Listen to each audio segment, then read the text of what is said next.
Dear President of OSCE Parliamentary Assembly, dear Secretary General, dear delegates, ladies and gentlemen, it's a great honor for me to participate in 21st Ottoman meeting of the Organization for Security and Cooperation in Europe Parliamentary Assembly.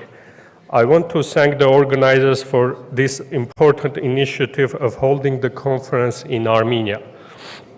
I also express my gratitude to the OSCE Parliamentary Assembly and to all national delegations for their efforts to protect the values the OSCE nurtures and to strengthen security and cooperation in Europe and beyond its borders.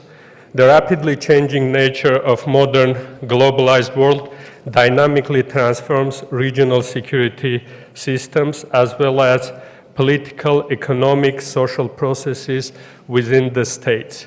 This significantly increases the number of strategic challenges for national governments. Given the complexity of contemporary security issues affecting all spheres of social life, solutions require unity of efforts and participatory discussions. Thus, the regular meetings of OSCE Parliamentary Assembly play an important role in addressing global challenges and challenges the OSCE member states face today in particular. During the last few years, Armenia has passed through dramatic changes that has shaped a new vision about its role in the international arena. The democratization processes continually strengthens Armenian state institutions and make Armenian society more resilient in the face of internal and external challenges. At the same time, our young democracy has to pass the endurance test as the challenges stemming from various directions are serious and destabilizing.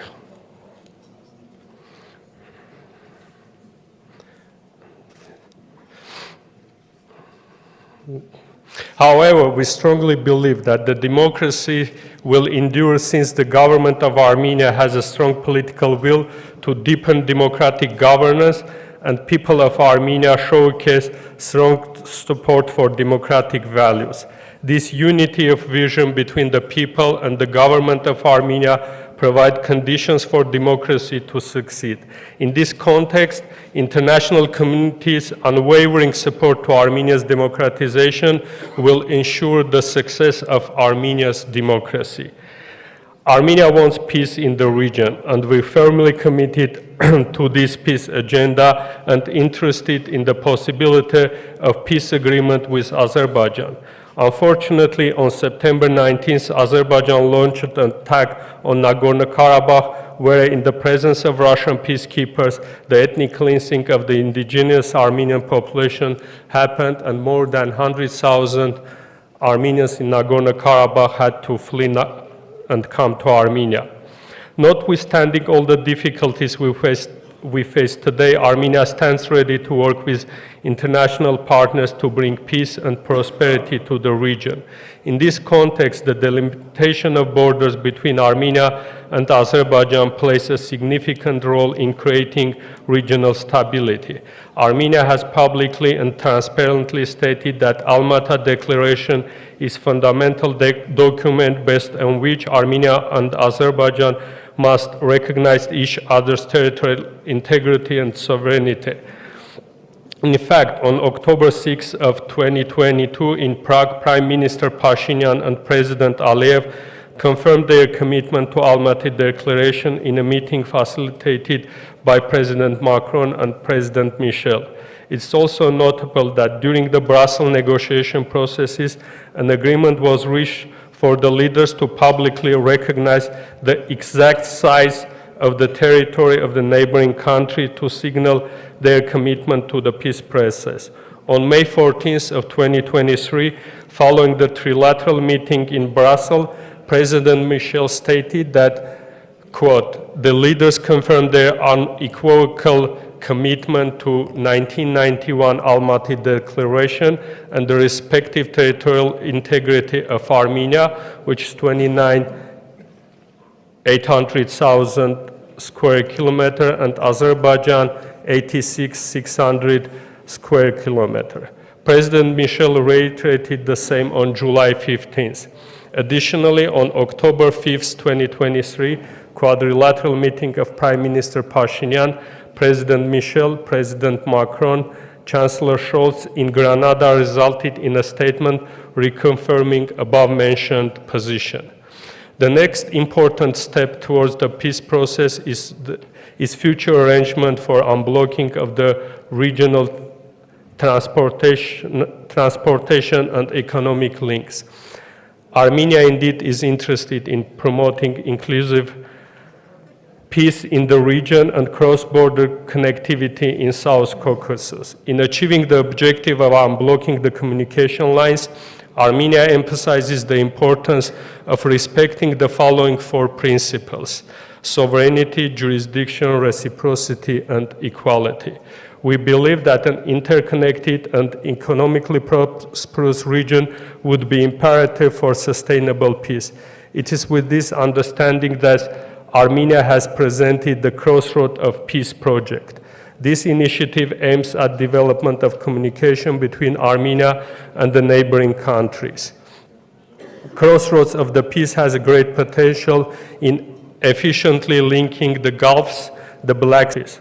I would also like to stress that a large-scale process of reforming the armed forces is underway, which includes structural and substantive changes. Again, we perceive democratization of Armenian armed forces, as well as our cooperation with international partners in the security domain, as a backbone of protecting Armenia's sovereignty, independence, territorial integrity, and democracy.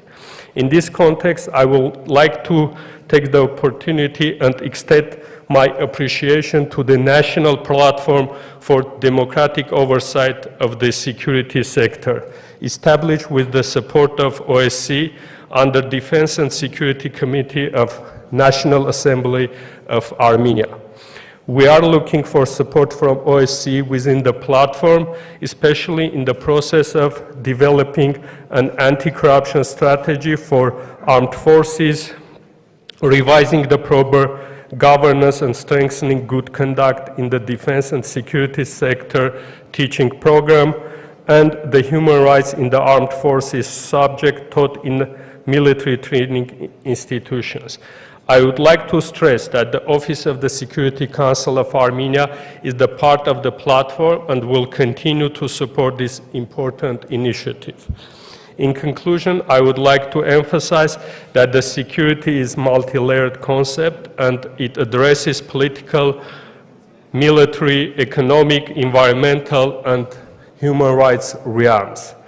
Throughout its existence, the OSCE Parliamentary Assembly has been adamant in identifying and addressing humanitarian, human rights-related threats through its annual declarations.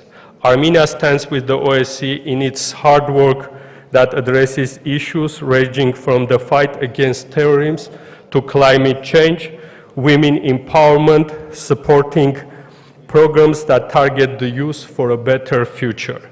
We also appreciate the OSCE continued support for strengthening democratic governance in Armenia. Dear participants, thank you and let me wish you success at the 21st Ottoman meeting of the OSCE Parliamentary Assembly in Yerevan. Thank you very much.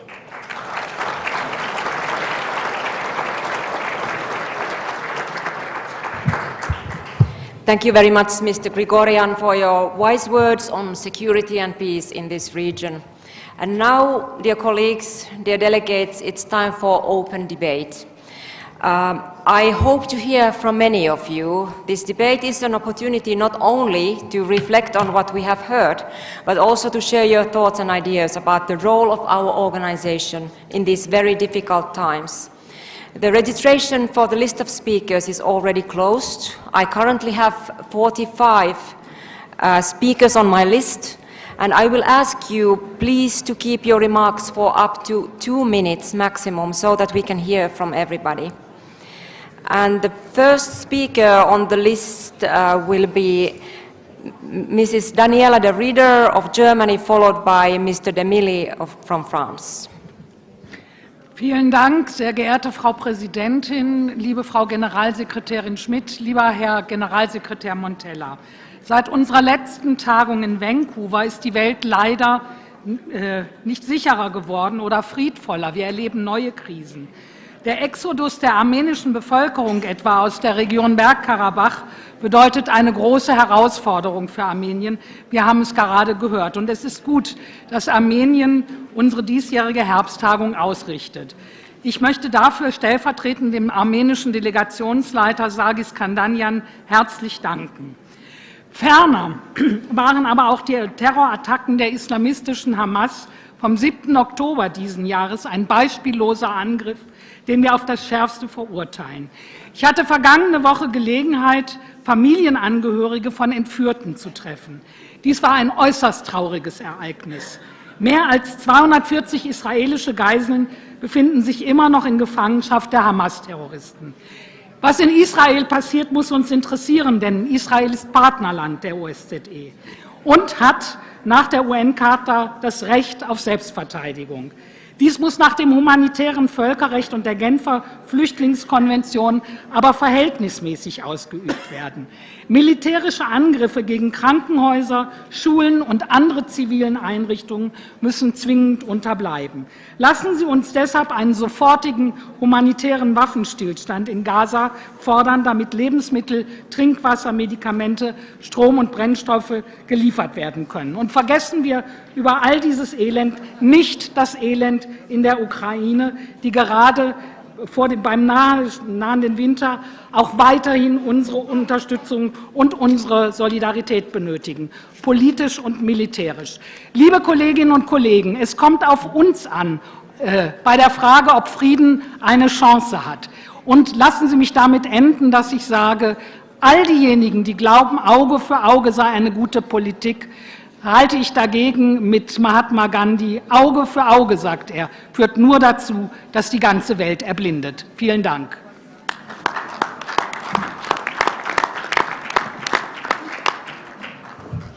Thank you. Next speaker is Mr. de Milly from France and followed by Sargis Kandanyan from Armenia. Merci Madame la Présidente. Mesdames, Messieurs, mes chers collègues, notre présence aujourd'hui à Erevan doit nous permettre de réaliser plusieurs missions cruciales. Tout d'abord, la mission de dénoncer une situation tragique mais prévisible, celle vécue par les Arméniens du Haut-Karabakh, suite au coup de force de l'Azerbaïdjan. Ce coup militaire a provoqué l'exode de plus de 100 000 personnes, soit près de 80% de la population arménienne du Haut-Karabakh. Nous avons également la mission de soutenir les populations victimes de ce drame. Des familles entières, vous le savez, ont tout laissé derrière elles, dans l'incertitude la plus totale sur leur avenir. Enfin, nous avons la mission d'alerter. Ce qui se passe aujourd'hui est finalement un reflet du contexte géopolitique actuel. De plus en plus, la force prévaut sur le droit et les conséquences humanitaires sont à chaque fois terribles pour les populations civiles, comme en Ukraine, où, 1 an et 9 mois plus tard, les bombardements russes continuent. La théorie d'une guerre éclair ayant vite été enterrée, et ce malgré des efforts de médiation. Au Proche-Orient, un autre conflit s'embrase un peu plus chaque jour, suite à l'indescriptible horreur de l'attaque terroriste du Hamas contre Israël depuis la bande de Gaza. Le bilan est estimé à 1300 morts, 3200 blessés et près de 200 otages. En réponse, Israël a légitimement lancé une opération militaire visant à détruire le Hamas, mais la population civile se trouve une nouvelle fois dans une situation de siège, ce qui déclenche une crise humanitaire sans précédent. Mes chers collègues, il est illusoire de penser que nous pourrons facilement régler ces 3 conflits, pour certains ancestraux. En revanche, nous pouvons et nous devons veiller à la sécurité des populations, à ce que l'aide humanitaire parvienne aux réfugiés, et à ce que la continuité des soins perdure. Nous avons ici un rôle actif à jouer pour rappeler que la protection des populations civiles n'est pas négociable et que le droit international humanitaire doit vraiment s'imposer à tous. Next speaker is Sargis Kandanian from Armenia, followed by Ms. Christina Michaud from Canada. Madam President, dear colleagues, first let me join President of the National Assembly and the Prime Minister to welcome you all in Yerevan. It is an honor and pleasure to host the 21st autumn meeting of the OSCE Parliamentary Assembly in my country. The Vancouver Declaration that we adopted a few months ago clearly identified the threats that are tackling the whole OSCE region and sent concrete signals to those who are threatening our security. However, the security of the OSCE region continued to deteriorate during the whole time. Our region is not an exception. The concerns that we were voicing and the alarms that we were ringing during these past few years have become a brutal reality. Since the establishment of this parliamentary platform, the issue of Nagorno-Karabakh has been one of the pivotal topics for the discussions. And the core of this discussion was what kind of solution of the conflict could guarantee the security and dignified life of Armenians in Nagorno-Karabakh. Dear friends, there are no Armenians left in Nagorno-Karabakh because despite all these discussions and calls, Azerbaijan had always imagined one type of solution, and it has a name: ethnic cleansing, Nagorno-Karabakh without Armenians. We were all unable to prevent this. Dear colleagues, despite the wars and crises of the past, we strongly believe that our region needs real, sustainable, and lasting peace. This is not just a good wish or a dream. The peace in South Caucasus and between Armenia and Azerbaijan has a very precise formula: open borders, functional transportation and communication links, respect to each other's territorial integrity and sovereignty, inviolability of interstate borders, as well as tolerance and respect towards each other. We believe that this is the right time to give it a good chance and to bring this formula to life and to stop the sufferings of the people in this region. We are tirelessly working towards it, and we invite you all to support us on this path to make the crossroads of peace a reality. Thank you. Our next speaker is Ms. Christina Michaud from Canada, followed by Mr. Joe Wilson from the US. Thank you, Madam President. We appreciate... Oh, pardon me, excuse me. Merci, Madame la Présidente. En tant que parlementaire québécoise, il m'apparaît fondamental de réitérer le soutien indéfectible du Québec à l'Ukraine. Bien que d'autres conflits attirent l'attention de la communauté internationale, il ne faut pas oublier les engagements que notre Assemblée a pris depuis le début de l'agression non provoquée de la Russie en Ukraine. La déclaration de Birmingham et celle de Vancouver énoncent clairement notre engagement à veiller au maintien de notre soutien politique, financier, humanitaire et militaire apporté à l'Ukraine pour qu'elle se défende contre l'agression russe. La promesse de cet engagement doit être tenue, même si notre attention est dirigée ailleurs. L'ordre mondial est bouleversé par les différents conflits qui éclatent partout sur la planète. L'attaque du Hamas sur l'Israël et la réponse militaire de l'Israël attirent évidemment notre attention. La mort de milliers de civils, qu'ils soient israéliens ou palestiniens, doit être dénoncée et la communauté internationale doit agir pour cesser ce carnage. Alors que nous tenons cette réunion d'automne dans la magnifique ville d'Erevan, je m'en voudrais de ne pas aborder la question du conflit entre l'Arménie et l'Azerbaïdjan qui dure depuis tant d'années. Le représentant canadien aux Nations Unies a récemment qualifié la situation dans le Haut-Karabakh d'échec de la diplomatie mondiale face au nettoyage ethnique. Des mots durs qui se devaient d'être prononcés face à l'indifférence quasi généralisée de la communauté internationale. Le 19 septembre dernier, l'Azerbaïdjan a lancé une opération militaire provoquant un des plus importants mouvements de population depuis la Seconde Guerre mondiale. Le Congrès américain et le Parlement européen ont appelé à l'imposition de sanctions. Je suis d'avis que notre Assemblée devrait également se prononcer. Comme le disaient les présidents Biden et Zelensky, si la communauté internationale accepte qu'un État se comporte de la sorte, qui sera la prochaine victime?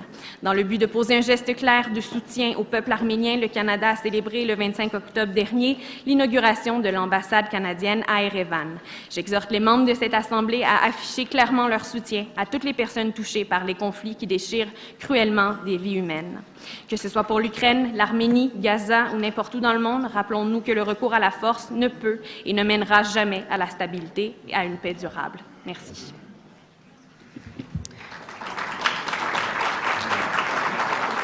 Our next speaker is Mr. Joe Wilson from the US, followed by Mikita Poturaev from Ukraine. Thank you, Madam President. We appreciate the warm... It's unmuted. Thank you, Madam President. We appreciate the warm Armenian hospitality of the Prime Minister, Speaker, and delegation. Sadly, on October 7th, just 6 weeks ago today, the world witnessed the worst massacre of Jewish people since the Holocaust. The murder, rape, and kidnappings unleashed that day against the peaceful Israeli citizens by the Hamas terrorists defy every standard of human conduct.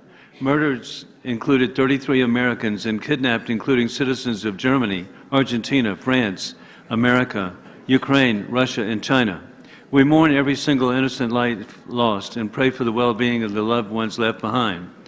The world has been shocked by the utter depravity and barbarism of the Hamas terrorists, which are puppets of Iran, burning babies alive and parading the German-Israeli Shani Luke, beheaded in the back of a pickup truck through the streets of Gaza.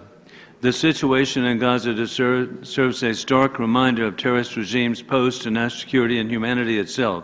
We must do everything in our power to bring the hostages home and defeat Hamas. The United States has made it clear we stand unequivocally with Israel and support its right of self-defense and existence, to defer further attacks through peace through strength. Civilian casualties, we believe, are indeed human shields by the terrorists. The Mediterranean Partnership for Cooperation brings together 6 countries, and this, over the years, has been a platform to use to exchange experiences and best practices for a common interest of concern addressing the issues of terrorism. Stability is mutually beneficial for each country. And with this in mind, the world actually needs to know the bloodthirsty truth of the Hamas covenant of August 18, 1988. Quote, "The day of judgment will not come until Muslims kill Jews and kill them. Then the Jews will hide behind rocks and trees, and the rocks and trees will cry out, 'There is a Jew hiding behind me. Come and kill him.'" End of quote. With that in mind, we understand, because we hear the chants in Tehran of death to America, death to Israel, which means also death to Western civilization. I believe with dictators invading Ukraine, invading Israel, that indeed threatening Taiwan, that democracies will prevail through peace, through strength. I yield back.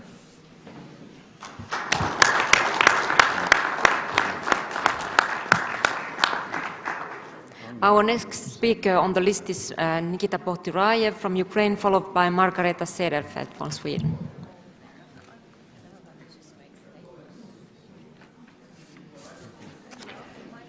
Okay. Dear colleagues, yesterday it was usual day in Ukraine. We were attacked by 38 drones, 2,000 people in Odessa region. As a result of this terroristic attack, spent all this day today without any light and electricity. Our soldiers on the front line of 1,200 kilometers killed more than 600 occupants, destroyed 7 tanks, 14 artillery systems, usual day in Ukraine.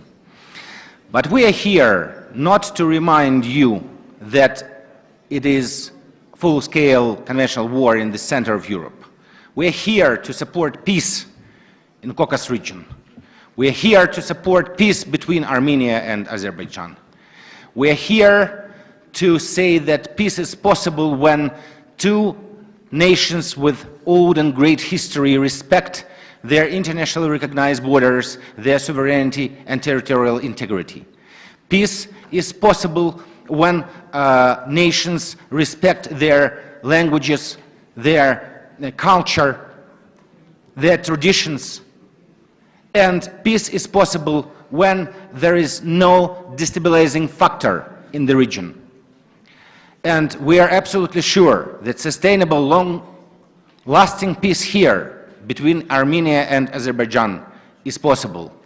And it comes much quicker if there will be no destabilizing factor, so-called Russian, so-called Federation in Caucasus.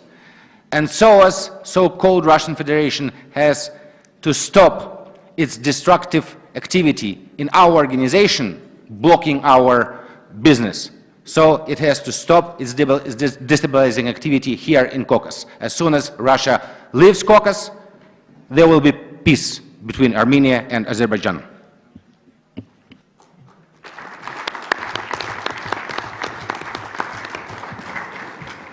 Our next speaker is Margareta Cederfelt from Sweden, followed by Olga Givernet from France. Thank you, Madam President. Dear colleagues, I will say a few words about one delegation who is not here.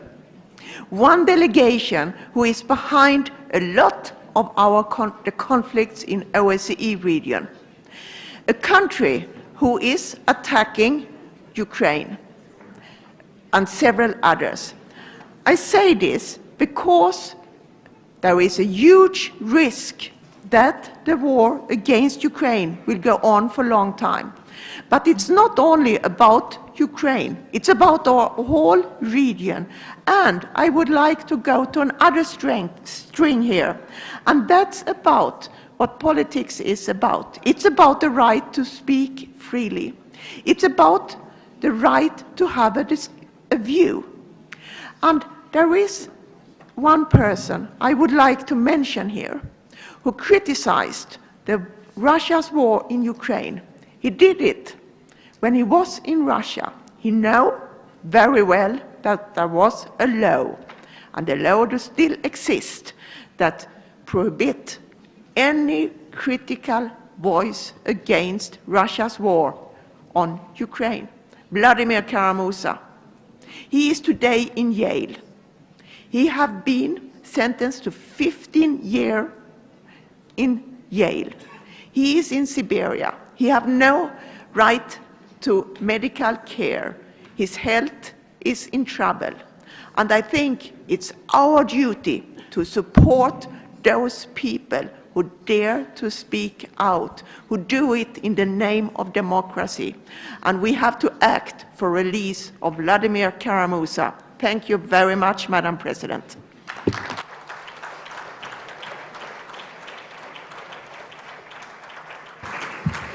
Our next speaker will be Olga Givernet from France, followed by Mr. Giedrius Surplus from Lithuania. Madame la Présidente, chers collègues, la paix et la sécurité ne règnent plus sur le continent européen ni à ses portes. L'Ukraine, le Caucase et plus récemment le Moyen-Orient en sont les tristes exemples.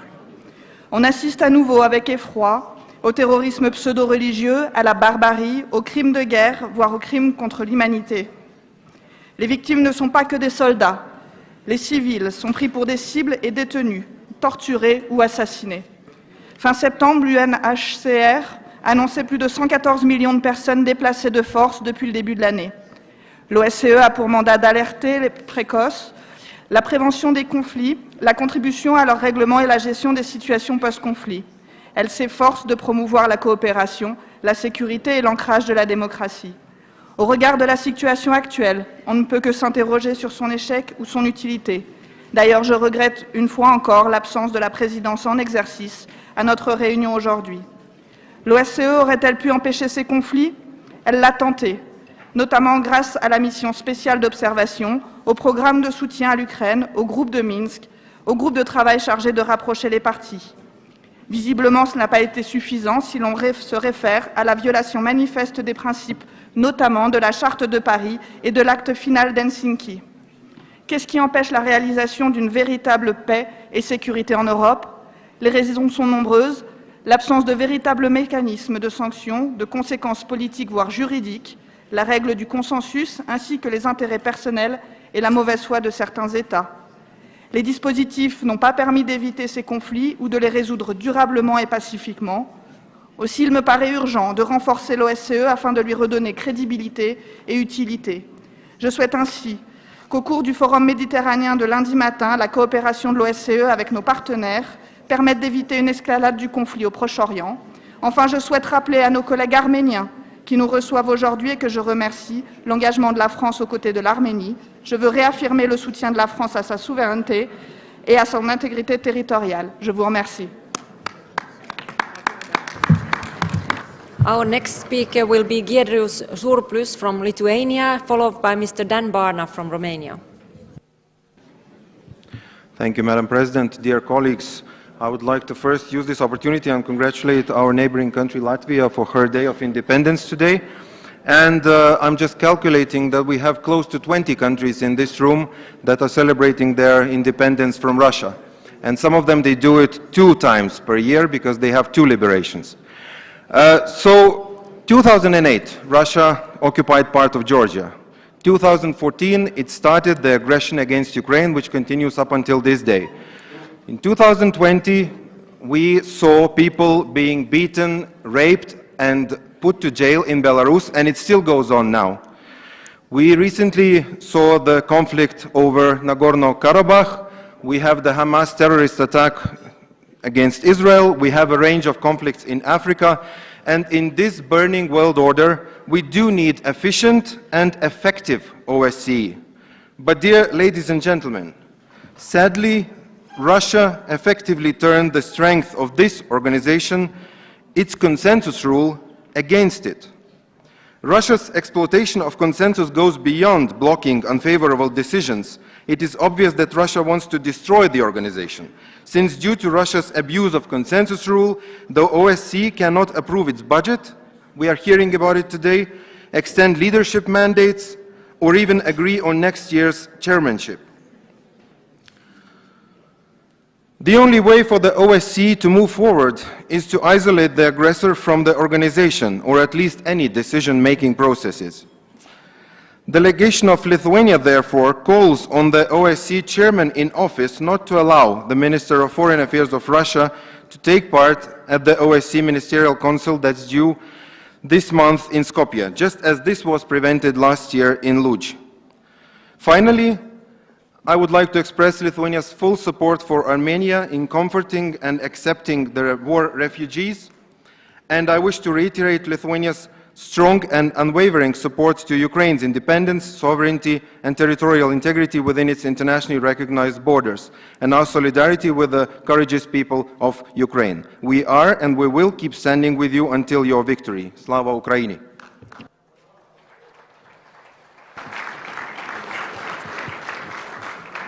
Our next speaker is Dan Barna from Romania, followed by Irene Sharalambides from Cyprus.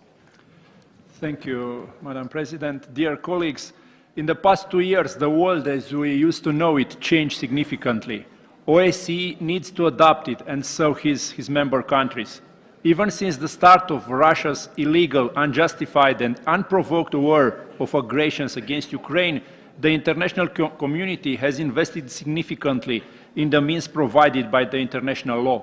Romania firmly supported the efforts aimed at de-escalating the situations in Ukraine, including by boosting OSCE's action in being part in resolving the conflict in Ukraine. Romania's support for Ukraine is consistent and multidimensional, with a specific emphasis on the support for Ukrainian refugees and the facilitations of Ukrainian grain exports. We have provided assistance for more than 5 million of refugees who passed through our country, and we provided also shelter and conditions for a decent and functional life for approximately 85,000 people who have remained in the present in Romania. The Ukrainian peace formula is the best proposal for a just and lasting peace in Ukraine, as it is directly grounded on the United Nations Charter and fundamental values of international law. There could be no long-lasting peace in Ukraine without the full restoration of Ukrainians' independence, sovereignty, and full territorial integrity in respect of the international law. Ukraine is not fighting only for its territorial integrity or independence. It is defending the values and principles that represent the cornerstone of this order: democracy, respect of human and dignity and liberty.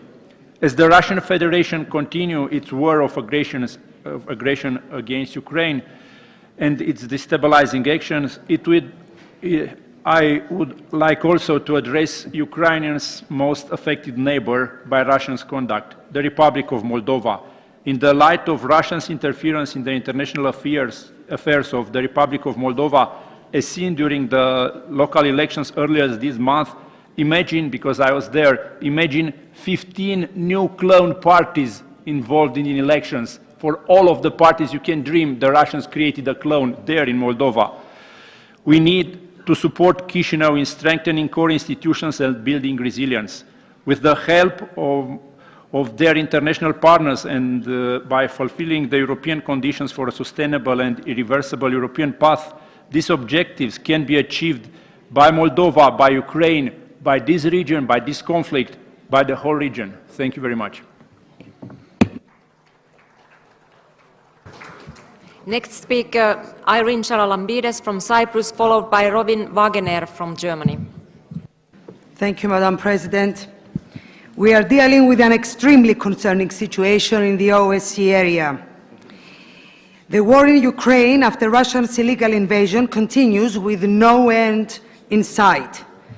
Just over a month ago, more than 100,000 Armenians were forced to flee from Nagorno-Karabakh. Tensions threaten the Western Balkans, not to mention the situation in the Middle East. The October 7th massacre perpetrated by Hamas. Hamas slaughtered infants, children, elderly people, young people, an attack against Israeli civilians, an attack against Israel has poured fuel onto a fire in the Middle East. At the moment, a number of countries have sent military personnel to the region. Some are based in Cyprus. USA, Canada, France, Germany, Netherlands, and other countries have requested to use facilities in Cyprus so that they can evacuate their citizens living in the region if needed, especially in the event that this crisis becomes more generalized. Cyprus, for its part, has proposed the creation of a sea corridor to provide international humanitarian aid to Gaza. This proposal has been endorsed by the United Nations, the EU institutions, and various individuals leaders of countries that play a role in the region. It is also accepted by Israel and by the Arab countries and shows how Cyprus can be part of efforts to enhance stability in a highly unstable region. We have not discussed, dear colleagues, yet about migration. We are witnessing weaponization of migration, especially by Turkey. So, in conclude, OSCE must step up its mediation role. If individual countries can play the role of the mediator, then so much more should be the OSCE be able to do that. Thank you. Next speaker, Robin Wagener from Germany, followed by Richard Kols from Latvia. Vielen Dank, Frau Präsidentin, liebe Kolleginnen und Kollegen. Ganz herzlichen Dank erstmal an die Kolleginnen und Kollegen aus Armenien, die uns so gute Gastfreundschaft hier in ihrem Land für die Parlamentarische Versammlung leisten. Und diese Gastfreundschaft ist ein wichtiges Zeichen, und dass wir es hier stattfinden lassen können, ein wichtiges Zeichen internationaler Aufmerksamkeit und Solidarität mit der Region. Und das in einer Zeit, in der viele Regionen für viele Konflikte unsere Aufmerksamkeit brauchen. Ich finde es wichtig, dass wir für die friedliche Lösung zwischen Armenien und Aserbaidschan eintreten und alles dafür tun, dass es keine weitere Eskalation gibt. Und ich freue mich umso mehr für die Einladung, weil sie nicht nur uns die Gelegenheit gibt, hier für den Frieden einzutreten, sondern gleichzeitig auch die Wertschätzung der Gastgeber für internationale Formate zur Konfliktlösung und Konfliktbearbeitung verdeutlicht. Und dieses Bekenntnis zum Friedensprozess haben wir eben ja auch sehr deutlich vom Premierminister gehört. Vielen Dank dafür. Wir leben in einer Zeit, in der nicht nur viele Krisen unsere Aufmerksamkeit jetzt auf uns ziehen und, um mal Krisen weniger abstrakt zu formulieren, in der unzählige Menschen Opfer von brutaler Gewalt werden, von Krieg und von Verbrechen, in der Männer, Frauen und Kinder getötet, verschleppt, gefoltert und vertrieben werden. Ich denke dabei an die Opfer des russischen völkerrechtswidrigen Angriffskriegs gegen die Ukraine, an die Opfer des menschenverachtenden Terrors der Hamas und auch an die Zivilistinnen, die in Gaza Opfer des von der Hamas skrupellos verschuldeten Krieges werden. Und wir leben in einer Zeit, in der wir uns leider darauf einstellen müssen, noch länger und noch mehr Konflikte zu haben. Denn die globalen Konflikte nehmen zu und ich fürchte, sie werden es weiter tun. Die Klimakrise verursacht zunehmende Ressourcenkonflikte und in all den Veränderungen unserer Welt sehen wir einen zunehmenden Systemkonflikt zwischen autoritären Diktaturen, die mit Gewalt und rücksichtslos ihre Interessen durchsetzen und in Demokratien gemeinsam mit allen, die an der Seite einer regelbasierten Völkerrechtsordnung stehen. Als hybriden Konflikt mit hartem Krieg, aber auch mit Destabilisierung, Fake News und anderem. Wir haben das in Birmingham sehr eindeutig ausgetauscht, wie wir da alle von betroffen sind. Und in dieser Zeit ist es wichtig, dass wir als Parlamentarier zusammenkommen für Menschenrechte und Demokratie, aber auch insbesondere für den Frieden in Europa und Zentralasien. Darum braucht es starke globale und regionale Zusammenschlüsse. Darum sollten wir hier den Dialog führen und auch über Trennendes hinweg. Und darum sollten wir uns alle zu Hause an unsere Regierungen wenden und daran appellieren, die von Russland aktiv ausgenutzten und verursachten institutionellen Probleme der OSZE zu lösen und die Ämter zu verlängern, um diese im letzten Kalten Krieg geschaffene wichtige Plattform für den Frieden zu erhalten, denn wir brauchen sie.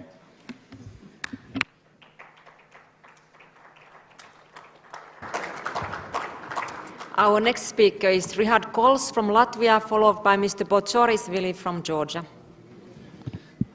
Thank you, Madam President and Madam Secretary General. Thank you very much for being with us here today. First of all, I wanted to thank Armenian delegation for hosting us here. And, well, discussing the topics of, actually, I would narrow it down, is the existential question of the existence of the OSCE as such. And Madam Secretary General, I would love to hear your elaboration when you said that you're confident about the success of upcoming meeting in Skopje. I don't share that optimism, unfortunately. I do not, because there's too much at stake, the whole existence of the OSCE. If that is a failure and we do not live up to the principles and we are making concessions, not only your job is endangered, but it seems the OSCE Parliamentary Assembly will be the last institution still alive, trying to uphold this organization's principles. So in this regard, it's really a dire situation that the OSCE is in. On top of that, what we have seen actually for the past year or so, the aggressor is scaling up its aggression. The Middle East, I would draw the similarities somewhat of diverting the attention from the Ukraine, from eastern Ukraine. And what we see right now, we see just recently in Moldova, 60 million is being funded to affect the elections, municipal elections, by Russian Federation. That's the Moldova's intelligence office estimates, 60 million. Then we see Finland right now is involved in migrant instrumentalization. This is something where Latvia, this year alone, 12,000 migrants will try to be pushed over the border from the member state of the OSCE that are again present in this room. And imagine today in standing committee, this member state delegation is teaching us what is democracy. A country where is a legitimate president, where our 2,000 political prisoners are here teaching us what is democracy. So this is something where we need to step up, and unfortunately today at standing committee we somewhat failed, but I hope we will deliver in Vienna. But I would love to hear your assessment on really what gives you that optimism of upcoming meeting in Skopje. Thank you.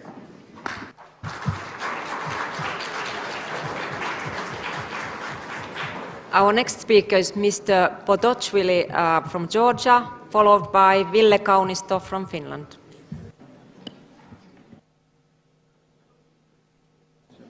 Thank you. Dear colleagues, we are gathered here in Yerevan, members of the Parliamentary Assembly of the organization, which was created to ensure peace and security in Europe. Peace and security has very special meaning and importance for our region. Being in Yerevan, I would like to express my hope that Armenia and Azerbaijan will find a way to ensure lasting peace in our region. Dear colleagues, 2 weeks ago, a Georgian citizen was shot dead by Russian occupation forces in Tkhinvali region. This is another reminder of what the occupation is. Georgia has repeatedly experienced Russian aggression and continues to face Russian occupation and painful consequences of the war. We still have Russian military presence in Georgian regions, Abkhazia and Tkhinvali. That is neither legal nor justified. We have hundreds of thousands of people who are forcibly displaced from their homes and whose rights are violated. and people who are arrested, kidnapped, or killed by occupation forces. It's also important to keep in mind that what we see in Ukraine is a continuation of the actions that Russia has been using in Georgia for more than 30 years. And it is Russian ambitions that are the threat of our common security on this continent. That's why we must clearly say no to violations of the international law, and we have to do everything possible to bring countries back to the rules-based order and stick to the agreed rules. Here I would also mention that beside the security threats that Georgia faces for decades, we managed to do our best and transform our country, implement successful reforms, and to make it a valuable part of the democratic world. Georgia, together with Ukraine and Moldova, applied for EU membership last year. We express our appreciation for granting European perspective to Georgia and don't hide our disappointment for the unnecessary differentiation between Ukraine, Moldova, and Georgia at this very critical moment of European history. I hope that the European Council in December will take into account reports and recommendations from the European Commission to grant candidate status to Georgia, and we will be able to embark the process of EU membership together with other candidate countries as soon as possible, as it is vital for a better future of Europe. Thank you.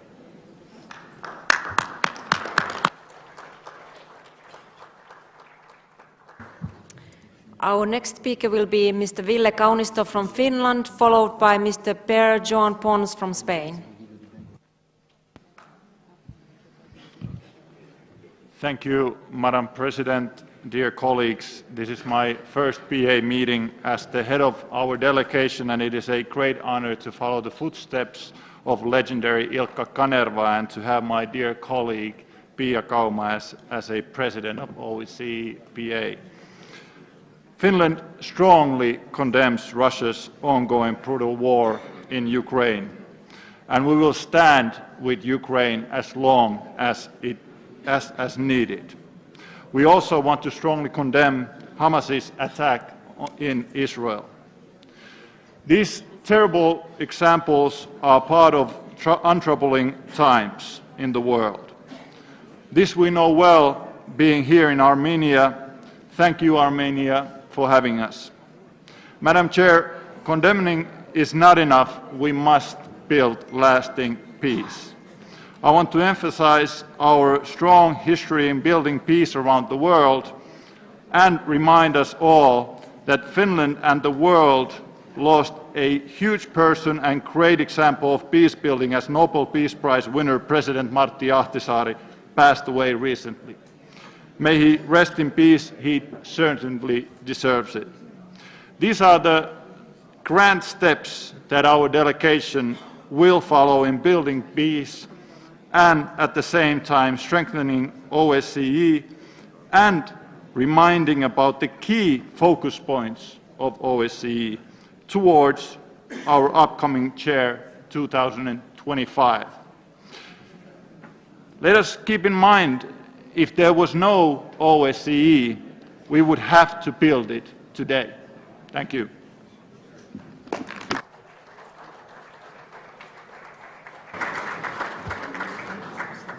Our next speaker will be Per Joan Pons from Spain, followed by Reinhold Lopatka from Austria.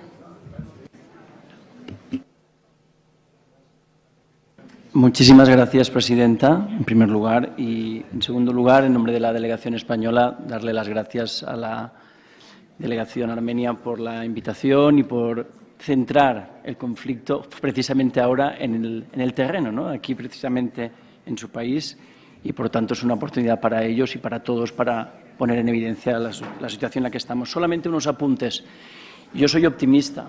Yo creo que si te dedicas a la política, te dedicas a cambiar la vida de la gente y, por tanto, tienes que ser optimista y la política sirve para eso. Si no, desde un enfoque pesimista, creo que no llegaríamos a solucionar la vida de la gente. Y ligarlo con tres cosas que ha dicho la secretaria general Hilma Schmidt. La primera es que la primera crisis que tenemos que resolver es la crisis climática, la transición climática, pero también que nadie se quede atrás.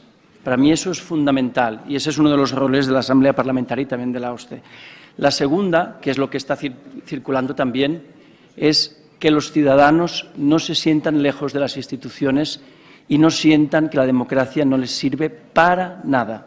Por tanto, necesitamos potenciar todas las organizaciones multilaterales y potenciar, por supuesto, esa relación de delivery de resultados que la secretaria general Schmidt ha dicho. Y querría terminar con una tercera idea, y usted ha hablado de todos los cambios geopolíticos, de la mutación geopolítica, y creo que es realmente lo importante, porque estamos viendo qué respuesta damos, ¿no? Y voy a citar a un político conservador, a Dominique de Villepin, que en relación a la crisis de Israel en Gaza ha dicho que lo que va a resolver esta crisis no es la fuerza, es la justicia.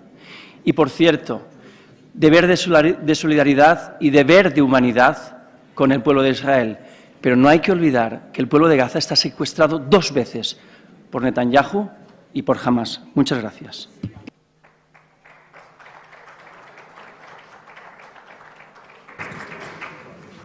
Our next speaker is Reinhold Lopatka from Austria, followed by Dimitrios Markopoulos from Greece. Dear President, dear colleagues, first of all, I want to thank Secretary General Schmidt for her work and for her participation.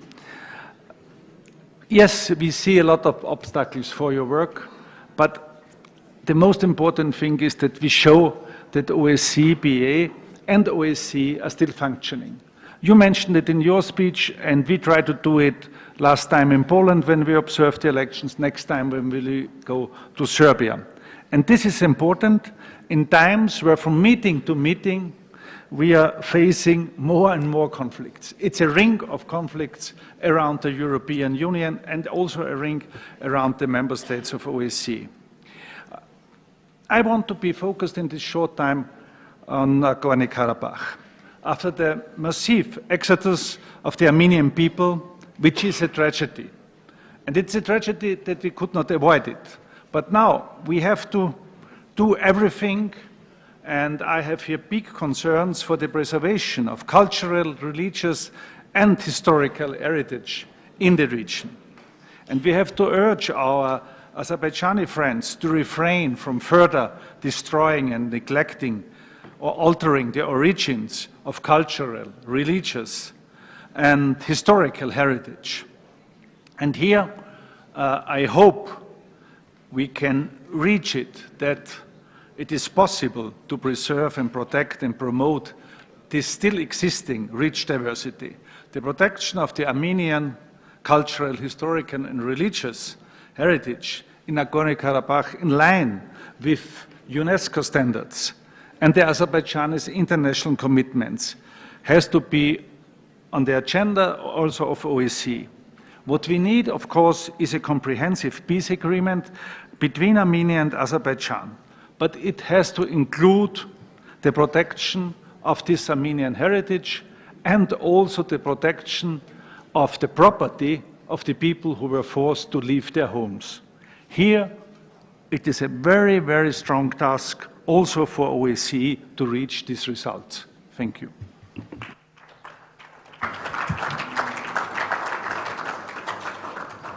Our next speaker is Dimitrios Markopoulos from Greece, followed by Leo Housakos from Canada. Thank you, Madam President. Our main concern must be the greater functionality of our institution. We achieved this on migration. A big number of OSCE's mission implemented in many countries. Unfortunately, we have not succeeded the same with regional wars and conflicts. We were ineffective with Armenia and Azerbaijan, with Russia and Ukraine, even with the terrorist crime against Israeli citizens from Hamas. We were and we are very slow. Do not forget, our main goal is to prevent conflicts and to prepare the ground for peace.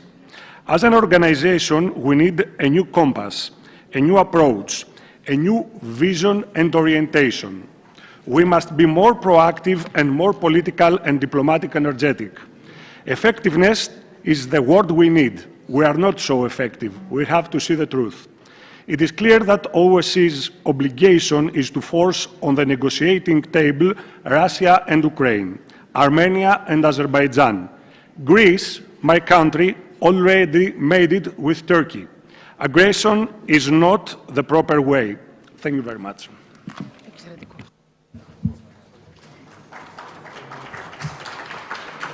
Our next speaker will be Leo Housakos from Canada, followed by Dagbjörg Hagunardóttir from Iceland.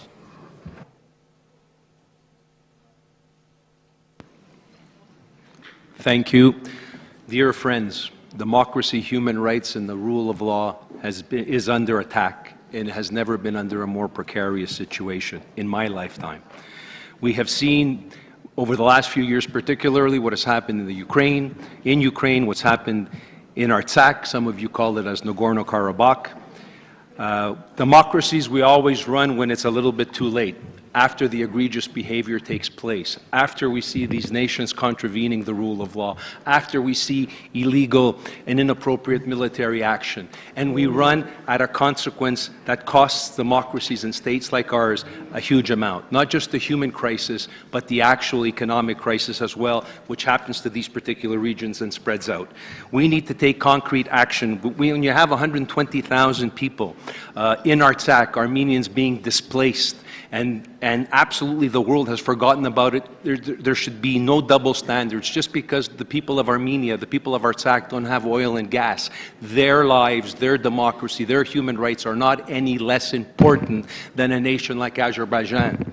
And just because our governments and our parliaments and some around the world have not taken steps to secure their energy needs, we shouldn't allow these type of consequences also have impact on other lives. We need to take concrete steps. And even though I believe in diplomacy and dialogue, at the end of the day, it needs to be followed with concrete action. I agree with what the European Parliament did on October the 5th, calling upon all EU organizations to continue to carry a dialogue to achieve peace. But at the end of the day, we all know that bullies and states that act in the fashion that some act need to be held to account. When those bullies don't come to these particular forums, and it's because they're sending us a message that talk and is not enough, it needs to be followed by action. When bullies do come here and they disrupt these organizations, it needs to be followed with consequences. So for this organization, NATO, the UN, and all other international forums, it's not enough to make declarations. We need to follow it up with concrete consequences so the bullies know that their egregious behavior will have a price to be paid. Thank you, colleagues.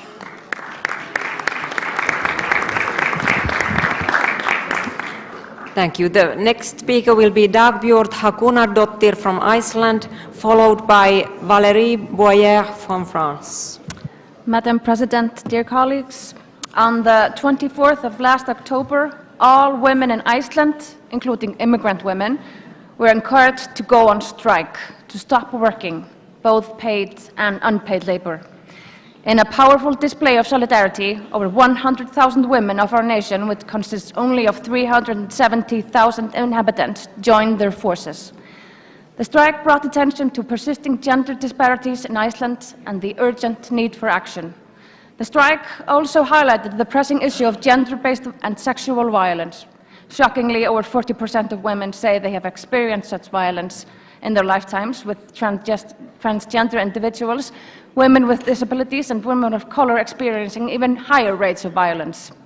For 14 years in a row, Iceland has been ranked the best country in the world for gender equality by the World Economic Forum. But we are still significantly far from completely equal, with the forum assigning us an overall score of 91.2%. The facts are staggering. The forum has also found that at current rate of progress worldwide, it will take 131 years for the world to close the gender pay gap. The OSCE has recognized the gender equality as an urgent security issue and must continue to do so. It connects all dimensions of human security, stability, and peace. Societies which benefit from greater gender equality generally enjoy a more stable political environment, which are less prone to violence and conflict. The empowering of women and addressing of gender-based discrimination contributes to social cohesion and reduces the risk of violence and conflict. Promoting gender equality is also essential in the realm of global governance and diplomacy. Ensuring equal representation and participation of women in decision-making processes at national and international levels contributes to more effective and inclusive governance. I encourage OSCE member states in acknowledging demands of immediate action against gender-based violence, the undervaluation of women's work, and the pursuit of true equality. The women's strike signifies that Iceland's reputation as a leader in gender equality is no longer an excuse for inaction. Thank you. And next speaker will be Valérie Boyer from France, followed by Victoria Spartz from the US.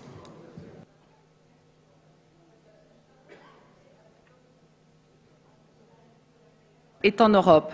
Alors que nos yeux sont tournés vers Israël qui a subi une attaque atroce du terrorisme islamique du Hamas le 7 octobre, le pire massacre de Juifs depuis la Shoah, nous, Français, nous pleurons nos 40 victimes françaises et attendons des nouvelles des otages français encore retenus par le Hamas. Israël a le droit de se défendre, cela a été dit, je le redis. Mais nous n'oublions pas l'Arménie, nous n'oublions pas les Arméniens. Après Vancouver, où nous avions alerté des risques de nettoyage ethnique, l'Artsakh n'existe plus, puisque 120 000 Arméniens ont été déplacés après avoir subi d'horribles souffrances par l'Azerbaïdjan. Aujourd'hui, ça a été rappelé également, il est nécessaire de protéger ce patrimoine après le nettoyage ethnique, de protéger le patrimoine religieux, de protéger le patrimoine historique de l'Artsakh. J'espère que notre Assemblée pourra s'y consacrer. Mes chers collègues, je voudrais aussi insister puisque l'Assemblée parlementaire de l'OSCE doit parler d'une seule voix, d'une voix forte, qui ne tremble pas pour dénoncer et protéger, dénoncer les agissements qui sont indignes d'un pays de notre Assemblée, protéger une population arménienne déjà trop éprouvée. Quant à l'Arménie qui nous accueille pour notre session d'automne, la voilà avec la lourde tâche d'accueillir, de soigner, de rassurer 100 000 personnes ayant quitté leur pays, leur terre, leur foyer. Vous le savez sans doute, mais 57 prisonniers de guerre sont toujours retenus par l'Azerbaïdjan. Et je voudrais en citer quelques-uns. Araïk Aratounian, David Babayan, Ruben Vardanian, Levon Marsekian, David Manoukian et les autres. Ces personnes, vous les avez peut-être rencontrées pour ceux qui sont allés en Artsakh. Aujourd'hui, elles croupissent dans les geôles de Bakou. Leur crime, être arménien et avoir aimé la démocratie. Et je voudrais qu'on pense à eux aujourd'hui, qu'on cite leurs noms et qu'on s'occupe de les ramener dans leur pays.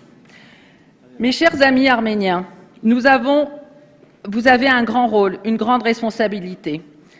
Elle pèse sur vous parce que dans cette crise humanitaire, vous devez consoler vos compatriotes et je souhaite ardemment que la paix OSCE, par nos voix unies, se positionne fortement auprès de vous. Chers collègues, vous le savez, de l'OSCE, chers collègues de l'OSCE, vous le savez, il n'y a plus d'Artsakh.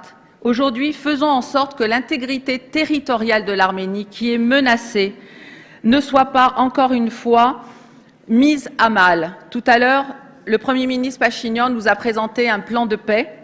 J'espère que notre présence ici contribuera à faire en sorte que l'Arménie ne souffre pas encore trop. Elle a déjà trop souffert. Il est de notre responsabilité collective d'être aux côtés des victimes, faisant honneur à notre mission en soutenant les Arméniens. Merci. And the next speaker is Victoria Spartz from the US, followed by Mr. Mark Demesmaker from Belgium.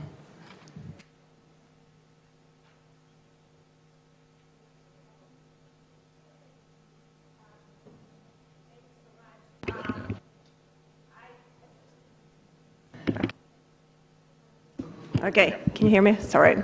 Thank you. As the new member to this institution, I wanted just to share a few observations, but not new to politics in general. I think the organization needs to look at its strengths and weaknesses and see, when you have limited resources, you need to see how you can be the most effective. And I think the discussions and functions that, OSCE is trying to do are too broad and redundant in a lot of ways. It needs to become, it's not like UN, it can do more than resolutions, and the resolutions are worthless. It needs to have more on the ground actionable projects, whether it's monitoring, whether it's, sharing best practices, doing some observation, but they need to have some consequences. So either that's a sanctions enforcement monitoring, other ones that actually have some teeth. It also can deal with political prisoners and other issues, but it needs to be something that is meaningful. And I think it has a unique structure where we're dealing with people that decision makers in their parliaments, we're dealing with people that actually have a political power back home, and I think that strengths need to be utilized more effectively. It's not just appointees of some organization that they just go there and all they do is just talk to each other. So I think we cannot be just talking to each other. There are too many crises and issues that are very serious, have to be dealt more effectively, but I think it's important to look at the internal processes and see how they can be reformed to become more effective, and have also communication plan that if you have offenders and you find some violations of what it agreed as violation as an organization, that needs to be more visibility to put pressure on some of these governments. So I think processes and looking at them more narrowing the scope and also have a better communication will help a lot for the organization to be more meaningful. Otherwise, it will become a waste of time. And I think it's unfortunately that crises have to be dealt much more, and we're not doing it as a good job. Thank you. And the next speaker is Mark Demesmaker from Belgium, followed by Ms. Yevhenia Kravchuk from Ukraine. Thank you. And colleagues, never before the principles of the Helsinki Final Act have been violated in such a blatant way by OSCE member states. The siege, the starvation, the ethnic cleansing and the military aggression against the people of Artsakh by Azerbaijan, the Russian aggression against the democratic and sovereign Ukraine. It's always important to identify aggressors and victims, to blame aggressors and to stand with the victims. We support Armenia on its way to lasting peace and independence, and we stand with Ukraine. This is day 632 of the Russian aggression, and when meeting young Russian political activists in exile in Brussels earlier this week, I asked them, listen, maybe in Yerevan there will be a Russian delegation, maybe not, and they will follow remotely, but what would, assuming that they are still interested in the OSCE and in some sort of dialogue, how would you try to get through to them? And their answer was a desperate one. It's impossible at this stage, but repeat and tell them that you will continue to support Ukraine, whatever it takes, because they will be interested in hearing that. So that's what I do. And I say, we stand with Ukraine. We stand with our values. We have and we will. And you can put a lot of efforts in bullshitting people around the world with your lies, with your propaganda, with your disinformation, in trying to convince people that authoritarianism is better than democracy, that aggression is better than partnership, that your Ruski Mir is superior and has to be imposed to others. Well, I have to disappoint you.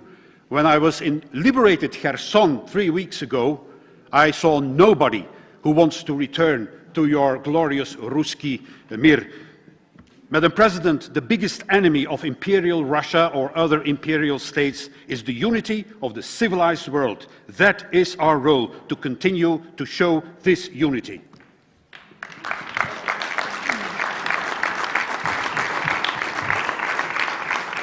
Thank you. The next speaker will be Yevhenia Kravchuk from Ukraine, followed by Emanuele Loperfido from Italy.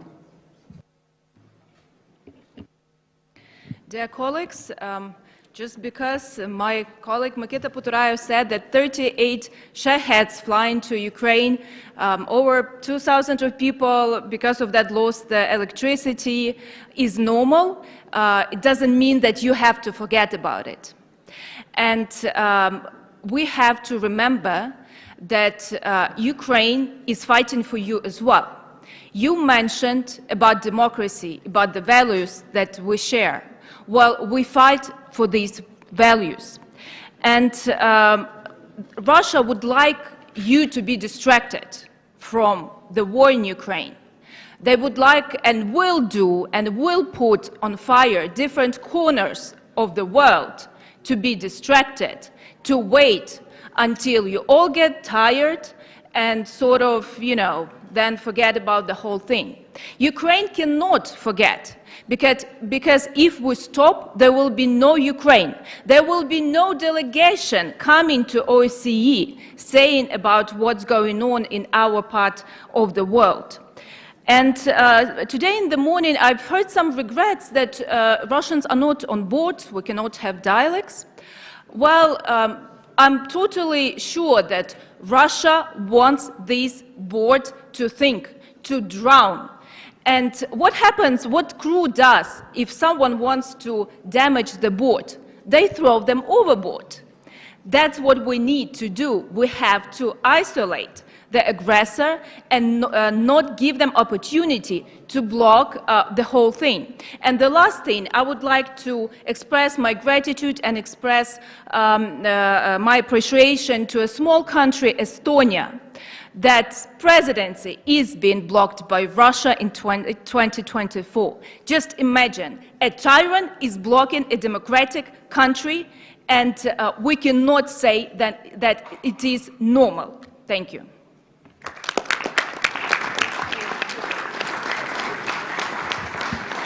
Thank you. The next speaker will be Emanuele Loperfido from Italy, followed by Farah Karimi from the Netherlands. Gentile Presidente, gentili colleghi, la sessione odierna avviene in un contesto di tensioni internazionali crescenti, un ciclo ormai iniziato da 2 anni che non sembra essersi esaurito. Ciò comporta per l'OSCE una doppia sfida. Da un lato occorre rafforzare la dimensione costitutiva dell'OSCE parlamentare, essere un forum di dialogo, sancita dall'atto finale di Helsinki, una dimensione che è stata duramente colpita dall'aggressione russa, ma che ha resistito. Dall'altro occorre fronteggiare la crescente interconnessione tra le 2 grandi crisi, quella innescata dalla guerra di aggressione della Russia e quella apertasi con l'aggressione di Hamas contro Israele. Entrambe hanno a che fare con scenari geopolitici più ampi, che potrebbero produrre conseguenze di medio periodo anche in aree come il Mediterraneo orientale e l'Asia centrale. L'OSCE è la più grande organizzazione intergovernativa di sicurezza regionale e ha da tempo allargato i suoi ambiti di azione sia da un punto di vista geografico che dal punto di vista degli ambiti di azione. Particolarmente promettente, ad esempio, l'azione del Comitato ad hoc contro il terrorismo, che riveste un ruolo sempre più strategico in una fase in cui alla guerra diretta si affiancano sempre più forme di guerra ibrida.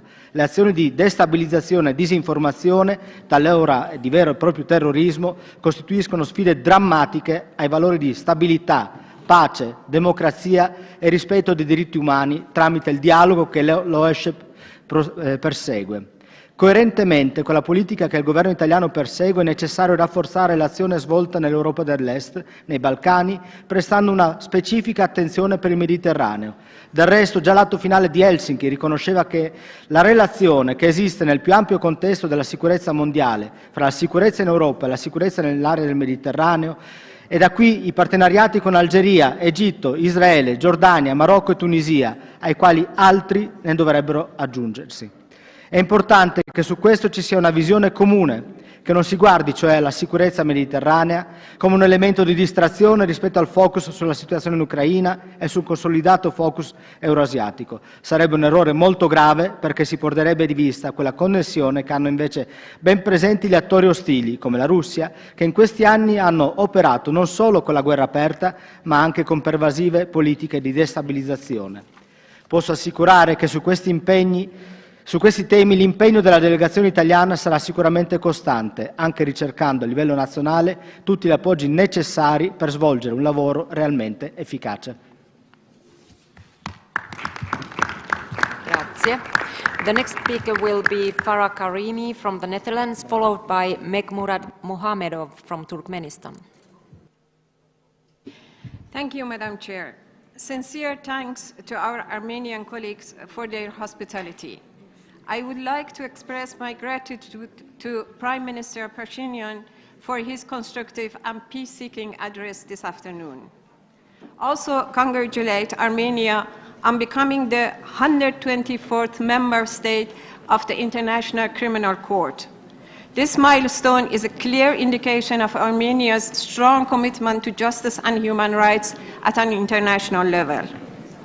As highlighted earlier, the post-World War II, Second World War world order is facing a collapse. This period is marked by conflicts and crises ranging from the aggressive war of Russia against Ukraine to ongoing internal war in Sudan and other African countries, the conflicts in South Caucasus, where we are now, and the ongoing war in Gaza. I want to highlight 3 points. First, global peace and security at risk. The world is witnessing an alarming frequency of conflicts, threatening international peace and security. They are not just geopolitical disputes, but crises impacting millions globally. Secondly, breakdown of multilateralism. The weakening state of multilateral institutions from the UN Security Council to the OSCE and the disregard for organizations like the ICRC, guardians of international humanitarian law, is a severe concern. This erosion hampers our collective ability to uphold global order and tackle conflicts. And finally, erosion of the rule of law. The increasing incidence of war crimes and crimes against humanity and the double standards in addressing these violations pose serious questions about our dedication to the rule of law and justice. We strongly condemn Russia's aggression against Ukraine and support the Ukrainian resistance against the aggressor, not only with words but with concrete actions. We also condemn all forms of terrorism, including attacks on innocent civilians. There can be no justification for acts of terror such as those by Hamas against Israeli civilians. According to the UN Human Rights Office, collective punishment, the use of starvation and dehydration as war tactics, indiscriminate bombings and attacks on hospitals, schools, aid workers and journalists, as it is happening now against people of Gaza, are considered as war crimes. Even in times of war, there are rules to be followed. Double standards in this regard only serve to weaken our collective efforts towards achieving global peace and security. Furthermore, it is a matter of profound concern and indeed a disgrace for the international community that we have failed to effectively require a ceasefire and address the dire humanitarian disaster in Gaza. Thank you very much. Thank you. And the next speaker will be Megmurad Muhamedov from Turkmenistan, followed by Gisèle Jourda from France.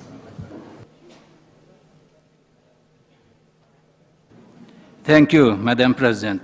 I have the honor to speak on behalf of Turkmenistan delegation. Turkmenistan, as a neutral state, follows a policy of friendship and trust aimed at ensuring peace and security. My country firmly believes in the principles of the OSCE, which support security, stability, and cooperation among nations. Nowadays, it is essential for all OSCE PA member states to act with a high sense of responsibility in resolving the current situations through diplomacy and dialogue. On this subject, Turkmenistan supports efforts at the parliamentary level to conduct negotiations through mechanisms consistent with the UN Charter.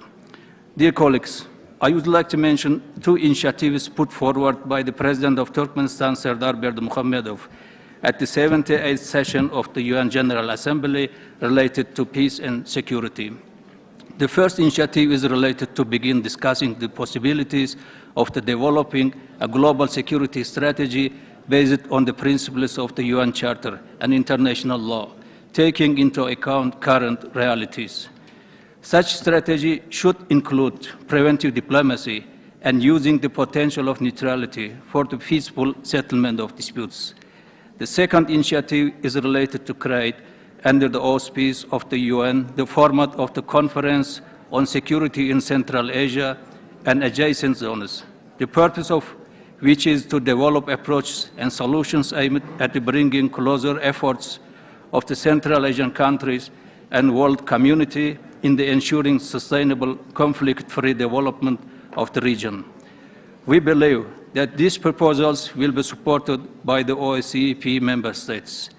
In conclusion, I would like to emphasize that Turkmenistan is ready to further develop our parliamentary cooperation in the basis of the neutrality and peace-loving policy. I sincerely thank the Armenian Parliament for their hospitality. I wish you all sound health and success. Thank you. Thank you. And our next speaker. Thank you. And our next speaker is Gisèle Jourda from France, followed by Ville Skinnari from Finland. Merci Madame la Présidente. En tant que membre nouvellement nommé de cette Assemblée, je me réjouis que soit réaffirmé le rôle de l'OSCE comme force de protection en faveur de la paix et de la sécurité. Mon propos sera centré sur ces mots, ainsi que sur celui de respect. Respect des personnes, respect du droit international dans les conflits. Il en est un qui fait rage à nos portes concernant particulièrement nos pays partenaires de la Méditerranée. Je voudrais revenir sur la situation en Israël et dans la bande de Gaza. Je pense que tous parmi nous avons pris connaissance avec horreur de l'attaque du Hamas contre Israël le 7 octobre dernier. Les terroristes ont frappé en plein événement musical. Pour nous, Français, qui avons subi les attentats du Bataclan, cela veut dire beaucoup. L'acte terroriste du Hamas a déclenché une riposte immédiate d'Israël qui a le droit et le devoir de se défendre.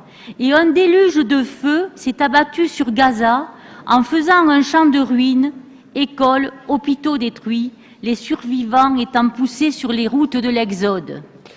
Il ne s'agit pas aujourd'hui de dire qui a tort ou raison, mais simplement d'affirmer que les principes du droit international humanitaire prévus dans la 4e Convention de Genève, visant à protéger les populations civiles en temps de guerre, doivent être respectés, les vies humaines préservées, soignées et secourues.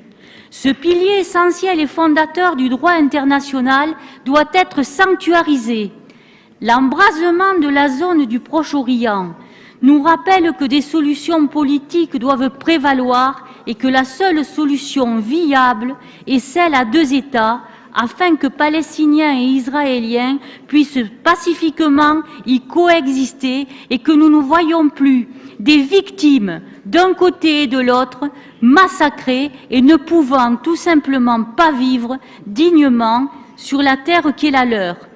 Un vœu, celui que la paix OSCE se prononce pour le dialogue en tant que force de réflexion et de proposition pour un avenir beaucoup plus serein.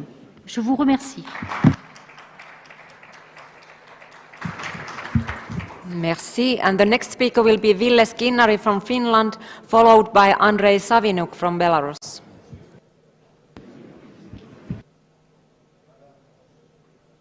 Does it work? Madam President, dear colleagues, I first want to thank Armenia, the Prime Minister.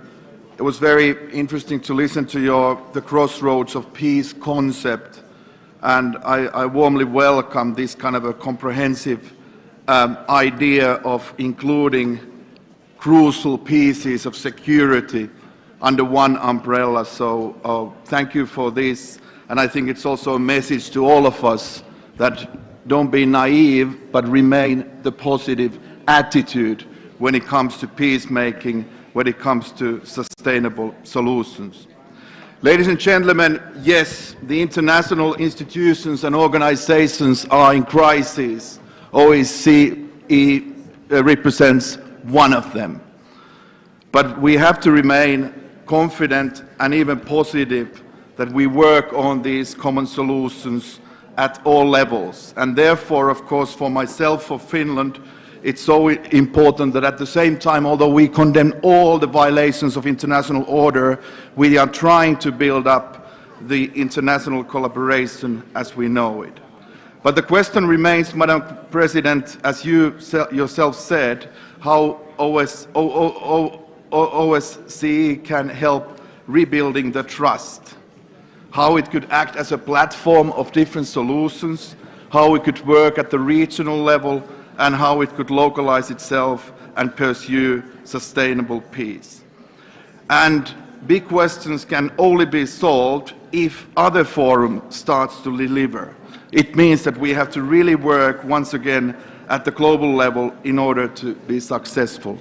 But ladies and gentlemen, it's obvious that there is a strong disarray. We are not agreeing with everything. But one thing remains in diplomacy. We have to respect ourselves and to be able to listen to each other. Thank you so much.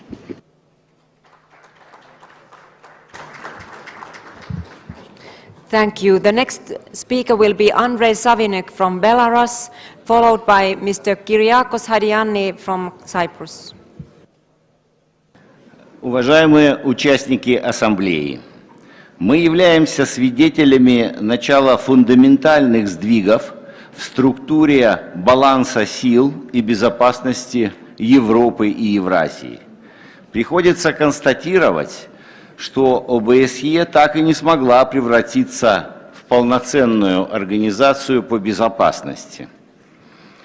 По мере расширения на восток НАТО укреплялась, в том числе за счет ОБСЕ, которая одновременно все больше и больше маргинализировалась. Сегодня механизмы контроля над вооружениями практически перестали работать. Очевиден сильный перекос в сторону гуманитарного измерения. Эти реалии подменили профессиональный дипломатический диалог на площадке ОБСЕ пропагандой и конфронтацией. Мы по-прежнему видим попытки ряда стран окончательно перекроить форматы сотрудничества и разрушить основополагающий принцип работы ОБСЕ – запрет на обеспечение собственной безопасности за счет безопасности соседа. Белорусская сторона выступает за сохранение ОБСЕ. Но для того, чтобы организация сохранилась, все страны должны на деле доказать свою приверженность этому универсальному принципу. Это очень трудный путь, но он единственно возможный. Это путь восстановления доверия. При этом хочу высказать убежденность. Консенсусная природа ОБСЕ будет размыта или вовсе уничтожена, то существует большой риск утраты этой организации своей уникальности, а также риск окончательного разрушения ее функциональности. Благодарю за внимание. Thank you. And the next speaker will be Kyriakos Hadiani from Cyprus, followed by Halil Snopche from North Macedonia. Thank you, Madam President. I would like to express my sincere thanks for the excellent hospitality here in Yerevan. Also, congratulations to you, Madam President, for the actions you have taken in recent months aiming to strengthen peace and stability in this sensitive region. This means effective leadership, and we need it, because we are living in worried times. It is deeply worrying that new and existing crises seem to have become the new normal in our region. The continued failure of respect for international law in both Ukraine, Nagorno-Karabakh, and most recently in Gaza Strip, but also in Balkan area and in the buffer zone in Cyprus, should be of particular concern to us, and we all must resist to this. However, what causes concern is the fact that international organizations fail to uphold international law. Therefore, in these critical moments, we have to ensure the best possible adjustment of the OSCE in order to safeguard and consolidate its relevance and credibility.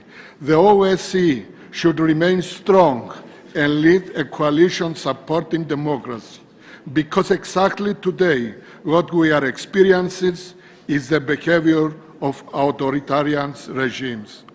And in the case of the Israeli-Palestinian conflict, there is a political deadlock.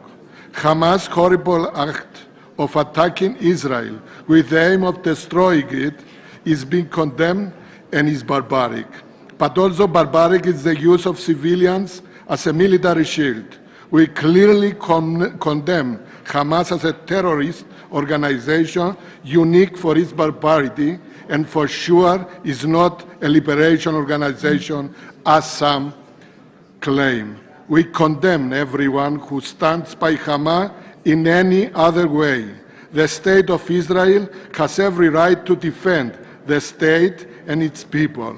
Supporting Hamas means supporting the destabilization of the region. However, we call on Israel in its right to defense to fully ensure the law of war by protecting human lives. Finally, as a special representative on Southeast Europe, I welcome the recent visit of the President of the European Commission to Western Balkans. Her presence in the region underscores the support of the European Union for the integration of these countries with the EU. In this regard, I am planning to visit Bosnia and Herzegovina next month in my capacity as a special representative in order to highlight the importance of regional security and exchange views with high-level officials on domestic, regional developments and regional cooperation. I also want to welcome the ongoing dialogue between Greece and Turkey. Thank you so much.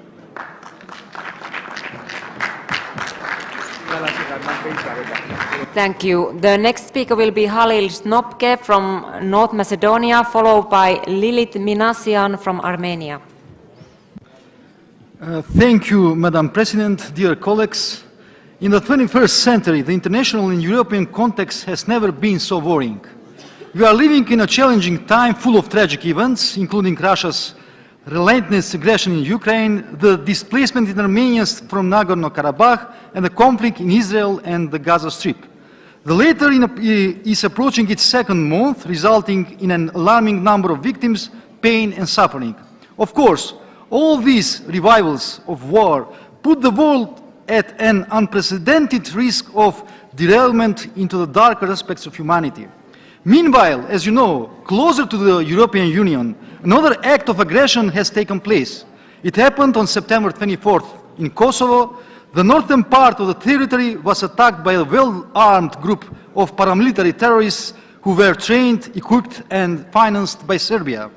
A fact that has been proven by a series of evidence discovered after the attack.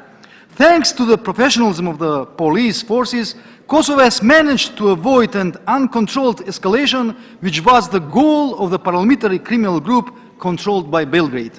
This terrorist attack proves that today there are forces that aim to provoke conflicts and armed wars, to undermine democratic authority and credibility, to destroy all stabilizing parameters and the peace won, to redefine borders and impose new rules of order.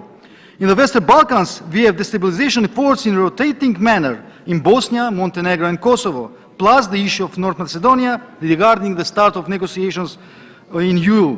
So, all the neighbors of Serbia that are not part of the EU, I want to focus on the geopolitical situation because the Balkan countries, which includes my country, have no other alternative than the European Union. Unfortunately, there are countries that do and think differently. This makes the situation much more difficult. We cannot remove the suspicion that these destabilizations in the Balkans can be used by others to distract and divert attention from their own aggressions, such as Russia's aggression in Ukraine. Thank you. Thank you. Our next speaker will be Lilith Minassian from Armenia, followed by Helga Smith from OSCE. Dear colleagues, welcome to Armenia. Hope you will enjoy the hospitality of our country. We have all gathered here to discuss the role of the OSCPA in conflict regions. Having repeatedly spoken about the threats of wars, their consequences, the growing alarming phenomena prevailing in the world, we as parliamentarians have emphasized the importance of peaceful solutions and dialogue, referring to the Helsinki Act. But the reality is becoming more and more cruel. Sometimes there is an impression that the speech of politicians in the world, the diplomatic language and the existing systems have lost their power. The future is becoming more and more uncertain. New crisis points are born and gaining momentum, and the number of victims of war is increasing day by day. I'll try to talk about the other side of the war with a few examples. It seems governments of the countries don't see and don't listen that side closely. War is about human lives. I want to tell you the story of Kamo, a 30-year-old man who loves his country and compatriots more than his life. Kamo went to fight in 2020 in Nagorno-Karabakh. Kamo didn't die, but they didn't come back from the fight. In his night dreams, Kamo is on the battlefield, collecting in a bag the body relics of his friend who died in a shell explosion. Kamo lived on top of the mountain for 12 days without water or bread because the mountain was surrounded by the enemy. Let me tell you the story of Grandma Elmira. Elmira is a 62-year-old woman. On September 19, the family managed to escape from the village, which was attacked by the Azerbaijanis. Grandmother Elmira did not make it. They took her prisoner. They kept her in the basement for 6 days, torturing, scaring, and beating the old woman. The Red Cross was able to save her. We met Elmira in Goris. She was looking for the children with wet eyes, and the children knew that the grandmother was no longer alive. Let me tell you about 13-year-old Gor. On September 19, when the people were running away from Nagorno-Karabakh, Gor decided to take his family out by a car.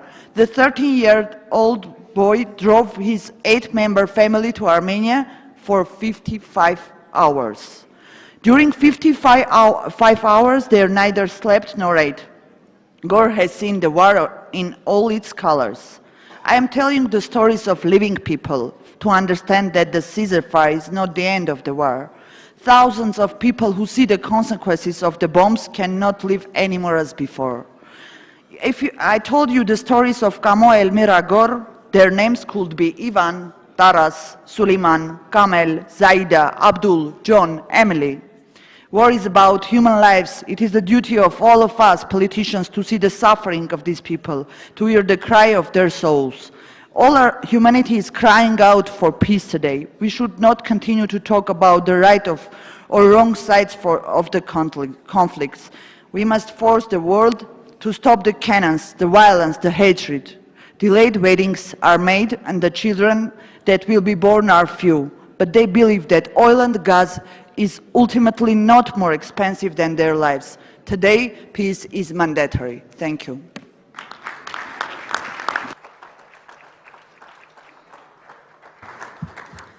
Thank you. I will next give the floor to Ms. Helga Smith to be able to respond to a question earlier posed by Mr. Kols. And thereafter we will continue with the list, and thereafter will be Björn Söder from Sweden. Thank you very much. I had indeed asked to take the floor again to respond. And the question was, why do I remain confident that we will find a solution in Skopje? And my answer is very simple, because we need to find a solution, because we owe this to our staff. And this is not only the staff in the Secretariat, that's the staff that works in the institutions, in the field missions, that do excellent work day in and day out. I used my speech in the beginning to really showcase the excellent work done across the 3 dimensions. And and also I'm the Chief Administrative Officer of this organization. The executive structures have their separate mandates, but I have a duty of care vis-à-vis everyone. And I'm not sure if you know that in some of our field missions, we can only pay 60% of the UN salary scale, because we do not have the money. And this is not only because the budget is being politicized, this is also because we have had 10 years of consecutive zero nominal growth. So I have good colleagues that are leaving. You cannot blame them. They need to feed their families. But I have so many good colleagues that remain. Some of them have worked for 20, 30 years for this organization. They are proud to work for this organization. And I think, and they truly embody the comprehensive approach to security this organization stands for. This is why I remain confident. This is why we have to find a solution. Thank you. Thank you, Secretary General. We now go further on the list. Mr. Söder from Sweden, followed by Socrates Pamellos from Greece. Thank you. Madam President, dear colleagues, we have for a long time faced increasing troubling times with Russia's war of aggression against Ukraine, Hamas' terrorist attack against Israel, and Azerbaijan's ethnic cleansing of Nagorno-Karabakh. The violence against innocent people and children seems to have no end. These various attacks and wars have to be condemned, and we need to act accordingly. One war, attack, or military conflict cannot distract from another. All aggressions, especially those where civilians are targeted, have to be deplored. Whenever violations of international law are seen, thorough investigations must be conducted. We as parliamentarians and members of the OSCE PA need to make sure that these conflicts receive equal time on our agenda and that no aggressions are forgotten in light of discussions regarding another.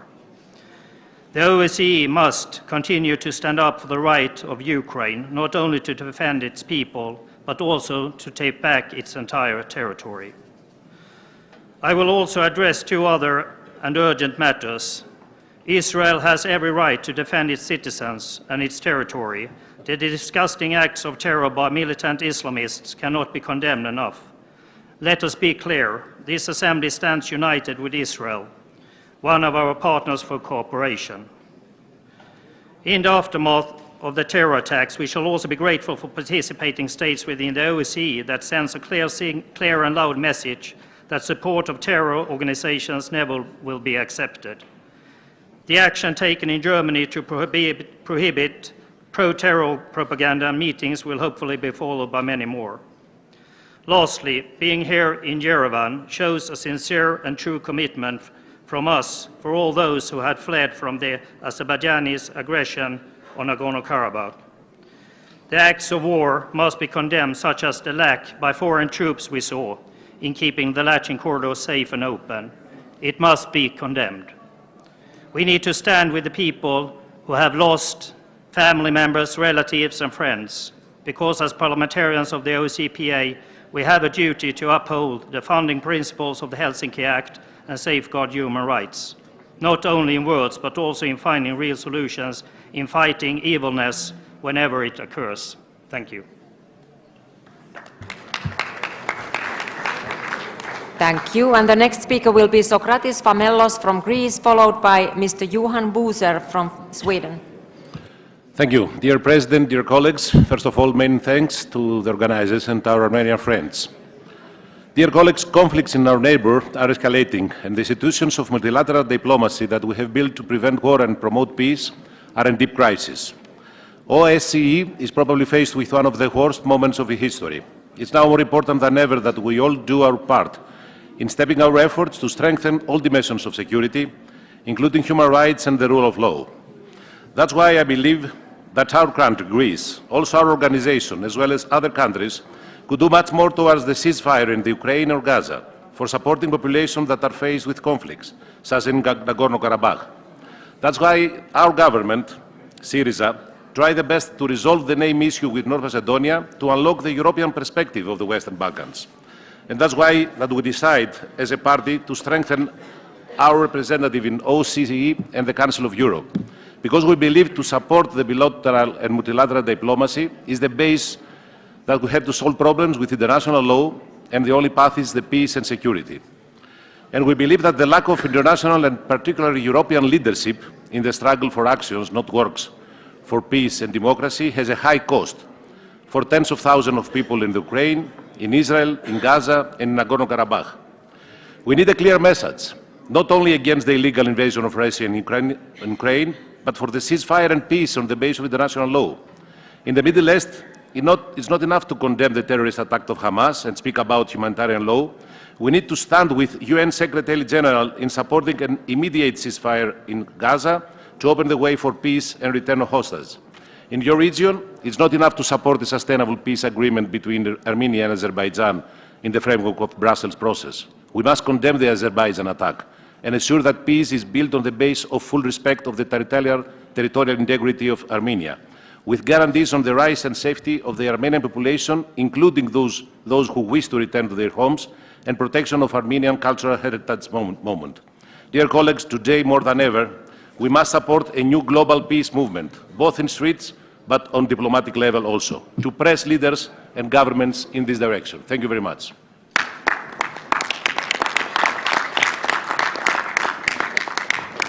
Thank you. And the next speaker will be Johan Buser from Sweden, followed by Mr. Andre Coelho Lima from Portugal. Thank you, Madam President. Dear colleagues, the developments for civilians in Israel, Gaza, and the West Bank are deeply worrying. My thoughts go out to everyone who has lost family members, friends, and loved ones, and everyone who has family, relatives, and friends in Israel and Palestine. Any loss of civilian life is a tragedy. I condemn in the strongest terms Hamas' brutal and indiscriminate terrorist attacks in Israel on the 7th of October. There is nothing that can defend them. The attacks were carefully planned with the intention of harming, killing, and intimidating the Israeli civilian population as much as possible. Over 200 Israelis were kidnapped and taken to Gaza. It is a terrible, reckless act, and Hamas must immediately and unconditionally release all hostages. Israel has a self-evident right to defend itself in accordance with international law and try to save the Israelis who have been taken hostage. Israel has a duty in accordance with international law to ensure the protection of civilian lives. The Palestinian people should not be punished for Hamas terrorist acts. It is with deep concern that we now see how the humanitarian situation in Gaza is rapidly deteriorating. The civilian population is suffering greatly, and we get reports that thousands of people, many of them children, have died so far. I call upon the OSCE PA to work for continued, rapid, safe, and unhindered humanitarian access through humanitarian corridors. This requires an immediate cessation of the fighting so that aid can arrive. I am critical of the fact that many OSCE countries abstained from voting when the UN General Assembly at the end of October adopted a resolution calling for an immediate ceasefire in Gaza. Civilians must be protected. Access to food, water, medical care, fuel, and shelter must be guaranteed.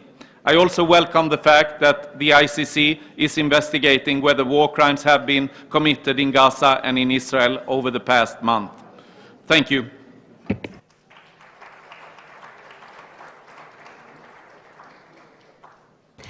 Thank you. Our next speaker will be Mr. André Coelho Lima from Portugal, followed by Mr. Guillaume Defoes from Belgium. Thank you, Madam President. Dear colleagues, the topic of this session today is, quote, the OSCE's role in an era of conflict, end of quote.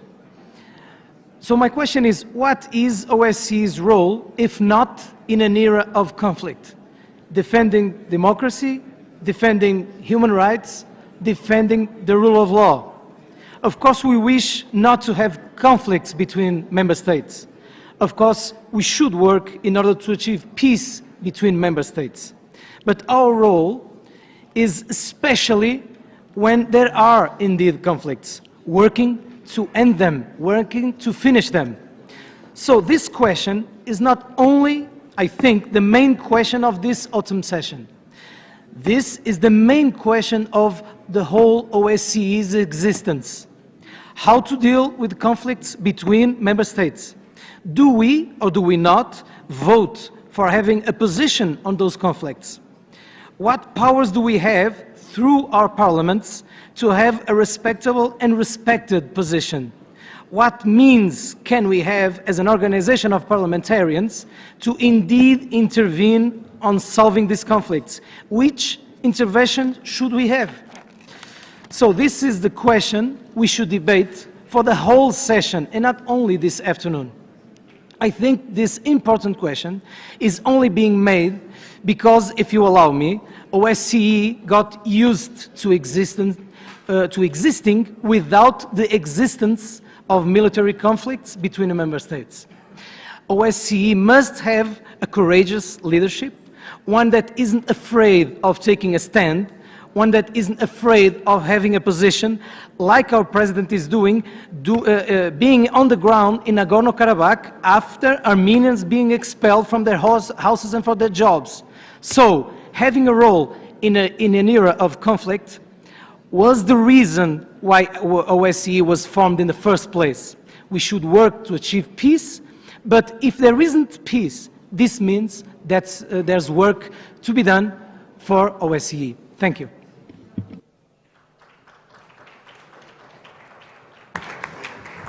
Thank you. And our next speaker is Mr. Guillaume Defoes from Belgium, followed by Mr. Matti Raidma from Estonia. Merci, chers collègues. La violente guerre d'agression injustifiée de la Russie contre l'Ukraine et le nettoyage ethnique du Haut-Karabakh par l'Azerbaïdjan, ainsi que l'exode terrible des réfugiés, nécessite que nous agissions fermement pour faire honneur aux valeurs et aux objectifs de notre organisation. Nous devons être et sommes aux côtés des Ukrainiens et des Arméniens. Mais certaines crises extérieures ricochent également dans nos pays. Aujourd'hui, à nos portes, se déroulent des événements d'une extrême gravité qui doivent retenir toute notre attention et qui réclament notre action. Le massacre de civils, d'hommes, de femmes, d'enfants, les attaques contre les hôpitaux et les écoles par Israël en représailles des horreurs indescriptibles de l'attentat terroriste contre des civils innocents par le Hamas sont inacceptables. Si la réponse des démocraties et de ceux qui s'en revendiquent à la barbarie, c'est la barbarie, alors il n'y a plus de démocratie ni d'espoir. Cette guerre se déroule hors de nos frontières, mais nous affecte pourtant, car elle divise nos sociétés, dope l'antisémitisme et l'islamophobie chez nous par les adeptes d'inacceptables amalgames, et donc menace notre sécurité intérieure. Nous devons évidemment agir chez nous pour lutter contre la haine. Je fais notamment référence à la résolution sur l'antisémitisme que nous avons adoptée en juillet, mais nous devons aussi agir sur le plan diplomatique pour stopper cette folie, protéger tous les civils, faire libérer les otages et faire respecter ce qui doit être notre seule boussole, le droit international. Ainsi, nous mettrons fin aux crimes de guerre, à l'occupation, à la colonisation, à l'extrémisme religieux et au terrorisme au Proche-Orient. C'est notre responsabilité d'agir en ce sens maintenant et d'exiger un cessez-le-feu. Je vous remercie.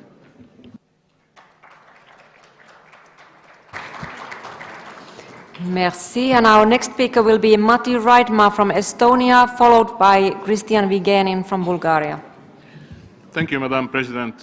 Dear colleagues, I would like to address our today's session topic. 2 words to describe the OSCE role and current status in the highly complicated security situation today are contribution and hope. The contribution that the OSCE makes to the security of our region, and on the other hand, the hope of making a contribution. In fact, there is growing sense that this hoping is becoming as a central concept in describing the OSCE activities, and this is worrying. In an era of conflicts, we have not been able to defend the principles agreed upon when the organization was created. And worst of all, some of our own members are completely against them. My sense at the moment is that OSCE has fallen into the challenge of surviving as an organization in this era of conflict, surviving with its values. At the time when Russia is trying to establish a security order in the region based on his own rules, which has nothing to do with the democratic values, this country is engaged in the total destruction of the normal functioning of OSCE. And unfortunately, our organization's response is, we hope, the better future. It cannot be so, really. It is in our hands and our mission to create the future, not to hope that it will just get better.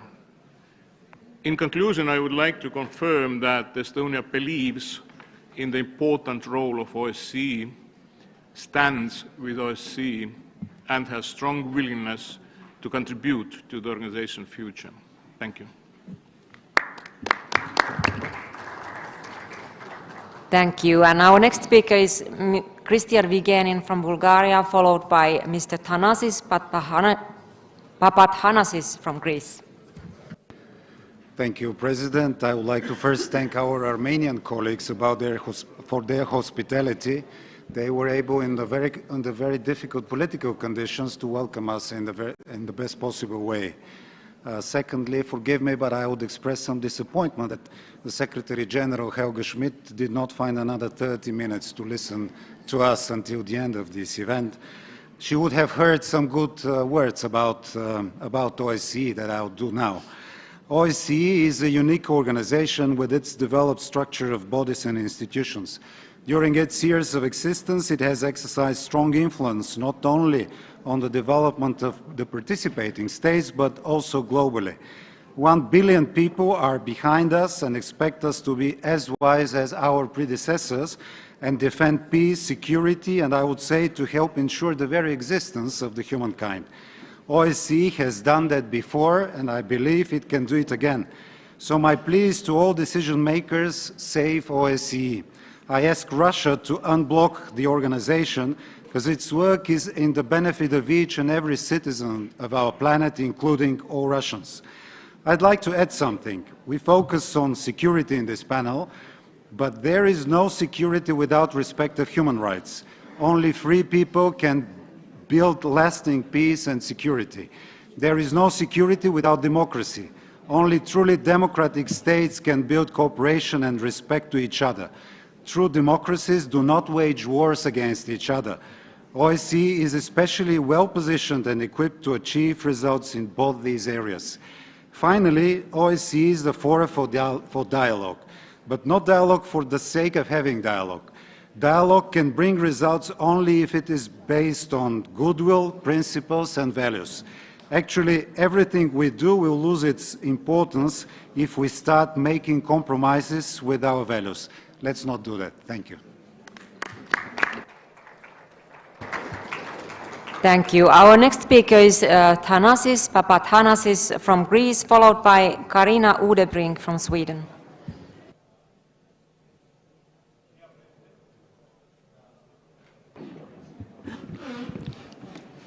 Dear President, dear colleagues, I greet in my turn the proceedings of the OSCE Summit with the main theme being the promotion of peace and security in the wider Caucasus region. I would like to reaffirm how deeply ingrained the history is between my country, Greece, and Armenia, as well as the common cultural heritage our two peoples have developed over a millennium of coexistence in the broader region of Asia Minor. Also, in addition, I take inspiration from coexistence history and culture to develop my thoughts on how nations with a long history, such as Armenia, should learn from it and be pillars of stability in their region. They should present their cultural maturity as a strong asset in their active diplomacy, promoting respect and adherence to international law. The role of the OSCE is broader and covers a large area of responsibility and action. Its goal is to prevent conflicts and facilitate the sustainable resolution of existing conflicts in cooperation with involved parties and other regional and international organizations such as the UN. The primary tools of the organization are the on-site operations network and the Conflict Prevention Center, responsible, among other things, for the early warning of the OSCE and its member states regarding the possibility of a new conflict. Despite the organization's evolution over the years and the development of diplomatic security keys, crucial for promoting security and stability, there is still a need for empathy. When a cohesive group of nations shares a common understanding of resolving interstate disputes based on international law, actively practicing diplomacy based on our liberal and democratic values, we speak of empathy. It's the ultimate instrument in the hands of every Western nation, and with it we can extend and spread security over every region. Allies share our common values. Thank you. Thank you. Our next speaker is Carina Udebrink from Sweden, followed by Radoslav Fogiel from Poland. Thank you, Madam President, and dear colleagues. A lot has been said. The role of the OSCE today is more important than ever, as we face the greatest challenges since the Second World War and the creation of our organization. We must ask ourselves, would it be possible to form an organization like OSCE today? Could we agree on the principles and commitments that our predecessors and countries set out in the Helsinki Final Act? We are really being tested, and our most important task now is to uphold our values and principles. Let's remind each other that our organization was not formed by people and states because they were of the same mind. Quite the opposite. It was formed to create opportunities for dialogue despite our differences, a platform to meet and address the challenges that are fundamentally common, to ensure and promote peace, security, equality, and safety by working together. These days, it's easy for our minds to be darkened by the events currently occurring in our world. Russia's brutal war against Ukraine is an assault on everything our organization stands for and the very existence of the OSCE. Ukraine's struggle is also a struggle for us, and the world's continued support every moment, every day is crucial for Ukraine. There is also a war in the Middle East between Israel and Hamas, where innocent civilians, and many of them children, on both sides are paying the highest price with their own lives. Today we see a growing nationalism, populism, racism, and polarization. If we are to avoid the history repeating itself, the responsibility rests heavily on us as decision makers. Our world do not need more demagogues and authoritarian leaders. Instead, we need leaders who are able to build bridges instead of walls. Leaders who are guided by mutual understanding and community. Dear colleagues, we do not need more fine words and declarations. Let us instead honor and realize the ones we already have. What we need now is action. Thank you. Thank you. Our next speaker is Mr. Radoslav Fogiel from Poland, followed by Ms. Ellen Samin from Belgium. Thank you, Madam President. Let me start by thanking our Armenian hosts for having us here in beautiful Yerevan. The name of this session is the OSCE's role in an era of conflict. It's a great topic for discussion, and we've been doing it for almost 2 years already. And it's shameful that we didn't come to any conclusion, that we didn't decide that there should be no room in this forum for an aggressive country that breaks international law, breaks the Helsinki Agreement, and attacks a neighboring country. Referring to what my Lithuanian colleague said about countries celebrating independence from Russia, let me extend my best wishes to Latvia on its Independence Day. I represent a country that actually Russia celebrates its independence from. And we have our experience with Russians. As Prime Minister Pashinyan rightly said before, we were unable to build dams in order to prevent future floods. We should be wiser than that, because we can see Russian fingerprints all over the world. It's no coincidence that the atrocities in Israel committed by Hamas serve also Russia's interest. I really appeal to all members of the OSCE Parliamentary Assembly to be bold, to be brave, and make the decisions that we all need. Thank you very much.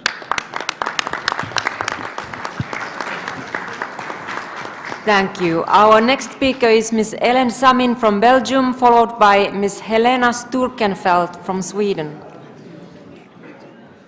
Dear Madam Chair, dear colleagues, a theme that is close to my heart is Nagorno-Karabakh. If you ask me how I see the role of the OSCE in the Azerbaijan attack against Nagorno-Karabakh, against the Christian Armenian people, I'm not very enthusiastic about it. The existence of the Republic of Artsakh hung by a thread for decades. For most observers, the situation in Artsakh was just one of many territorial issues that exist around the world. However, the international community took the easy way out. Economically, Artsakh and Armenia has no value for the West, but ultimately it is also about a geopolitical and moral issue with ethnic and cultural cleansing looming in the air. Every Armenian Christian trace and heritage in Artsakh will be destroyed or has already been destroyed by Azerbaijan. And after the so-called ceasefire on November 2020, Azerbaijan violated the peace treaty almost every day. By using starvation for more than 9 months, Azerbaijan launched its final offensive on the 19th of September. For 120,000 people, there was no choice but an exodus from their home, Nagorno-Karabakh. The Armenians welcomed the citizens from Artsakh with open arms, and I'm very grateful for that. While Armenia is licking its wound and looking for diplomatic solution by, for example, proposing the crossroads of peace, the country itself is not out of harm's way. I hope that the OSCE and the international community will not remain blind of what Azerbaijan is capable of. Aliyev stays away from any diplomatic and peace talks, steps on the Artsakh flag and lets its troop march through the streets of deserted Stepanakert. Azerbaijan claims 8 border villages in Armenia and is pursuing the Zan-Zegur corridor. I would also like to call here, as my French colleague Ms. Boyel already did, for a stop to the show trials in Baku against former officials of the Republic of Artsakh, of which Ruben Vardanyan is perhaps the best known internationally. Colleagues, it's time to let them return home. Dear colleagues, I conclude. Artsakh will officially cease to exist from January 1st. One nation is not the same as another. One conflict is not the same as the other. What remains now is political symbolism, diplomatic regards, action, and at best moral outrage. But we should do more.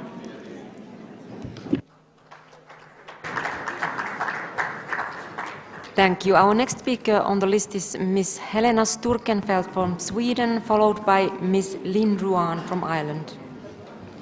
Thank you, Madam President. Dear colleagues, we find ourselves at a crucial moment in history when security is compromised for power and greed.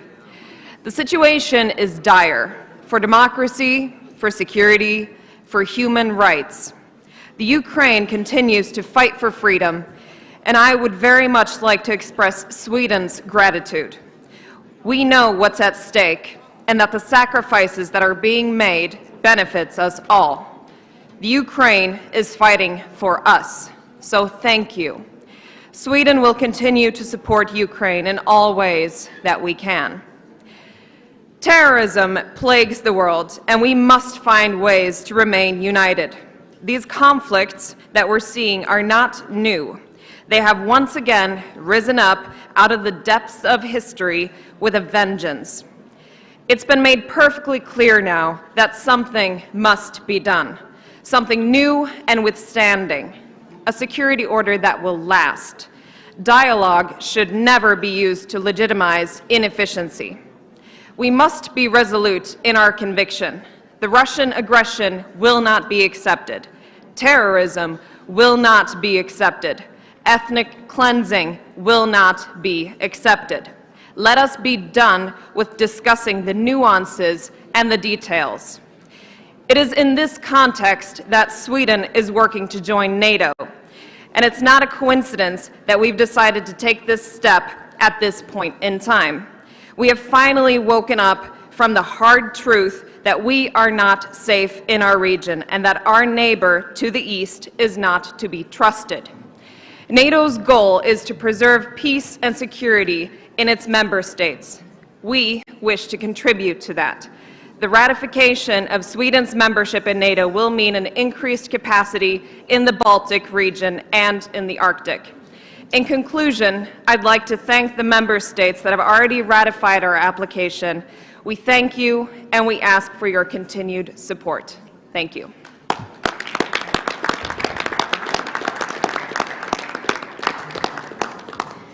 Thank you. Our next speaker on the list will be Lynn Ruan from Ireland. Thank you, President. A Washington Post analysis shows that the Israeli bombing campaign in Gaza is killing children at a rate unprecedented in the 21st century conflict. In Gaza, at least 5,000 children have been killed in 1 month. It is the opinion of UN special rapporteurs, legal scholars, respected journalists, and countless civil society and humanitarian organisations that Israel is committing genocide in Gaza. There is a confirmed evidence of Israel using illegal phosphorus bombs on civilian areas, targeting and assassinating journalists, hospitals, UN workers and healthcare workers, and committing the war crimes of collective punishment and forcible transfer against the people of Gaza. Internal Israeli government documents reveal plans for the ethnic cleansing of Gaza by forcing its residents into Egypt, and statements by officials have openly acknowledged their plans to eliminate everything in Gaza and take control of the area. There is no doubt about what is happening, and anyone who claims there is detached from reality.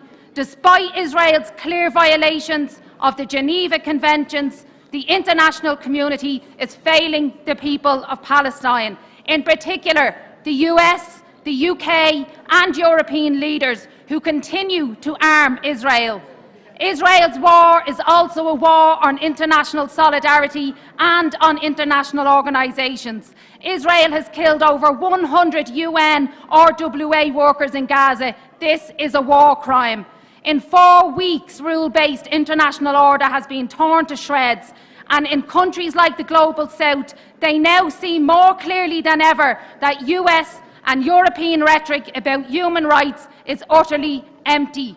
Our job is to uphold international humanitarian law and to hold to account any nation which breaches that law.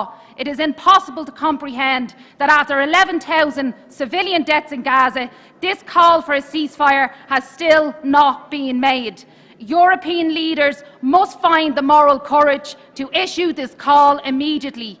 We must also push for immediate diplomatic and trade sanctions against Israel. Legislators in Europe need to take meaningful action to stop the ongoing genocide in Gaza, and this includes pushing for the breaking of the EU-Israel trade agreement on human rights grounds.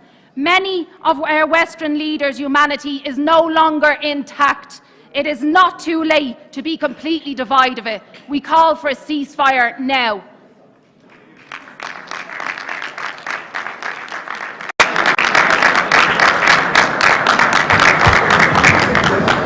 Dear colleagues, dear friends, thank you all for an enriching discussion. We have now come to an end of the list of speakers, right on time.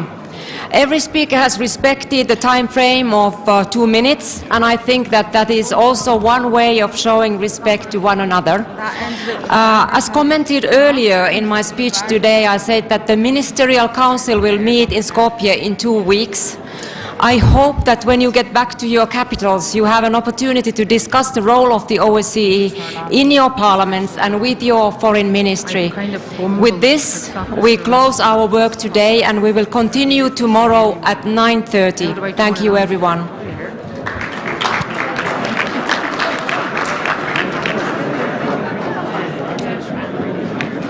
I never know how to pronounce words. Like, I have my own way of pronouncing them.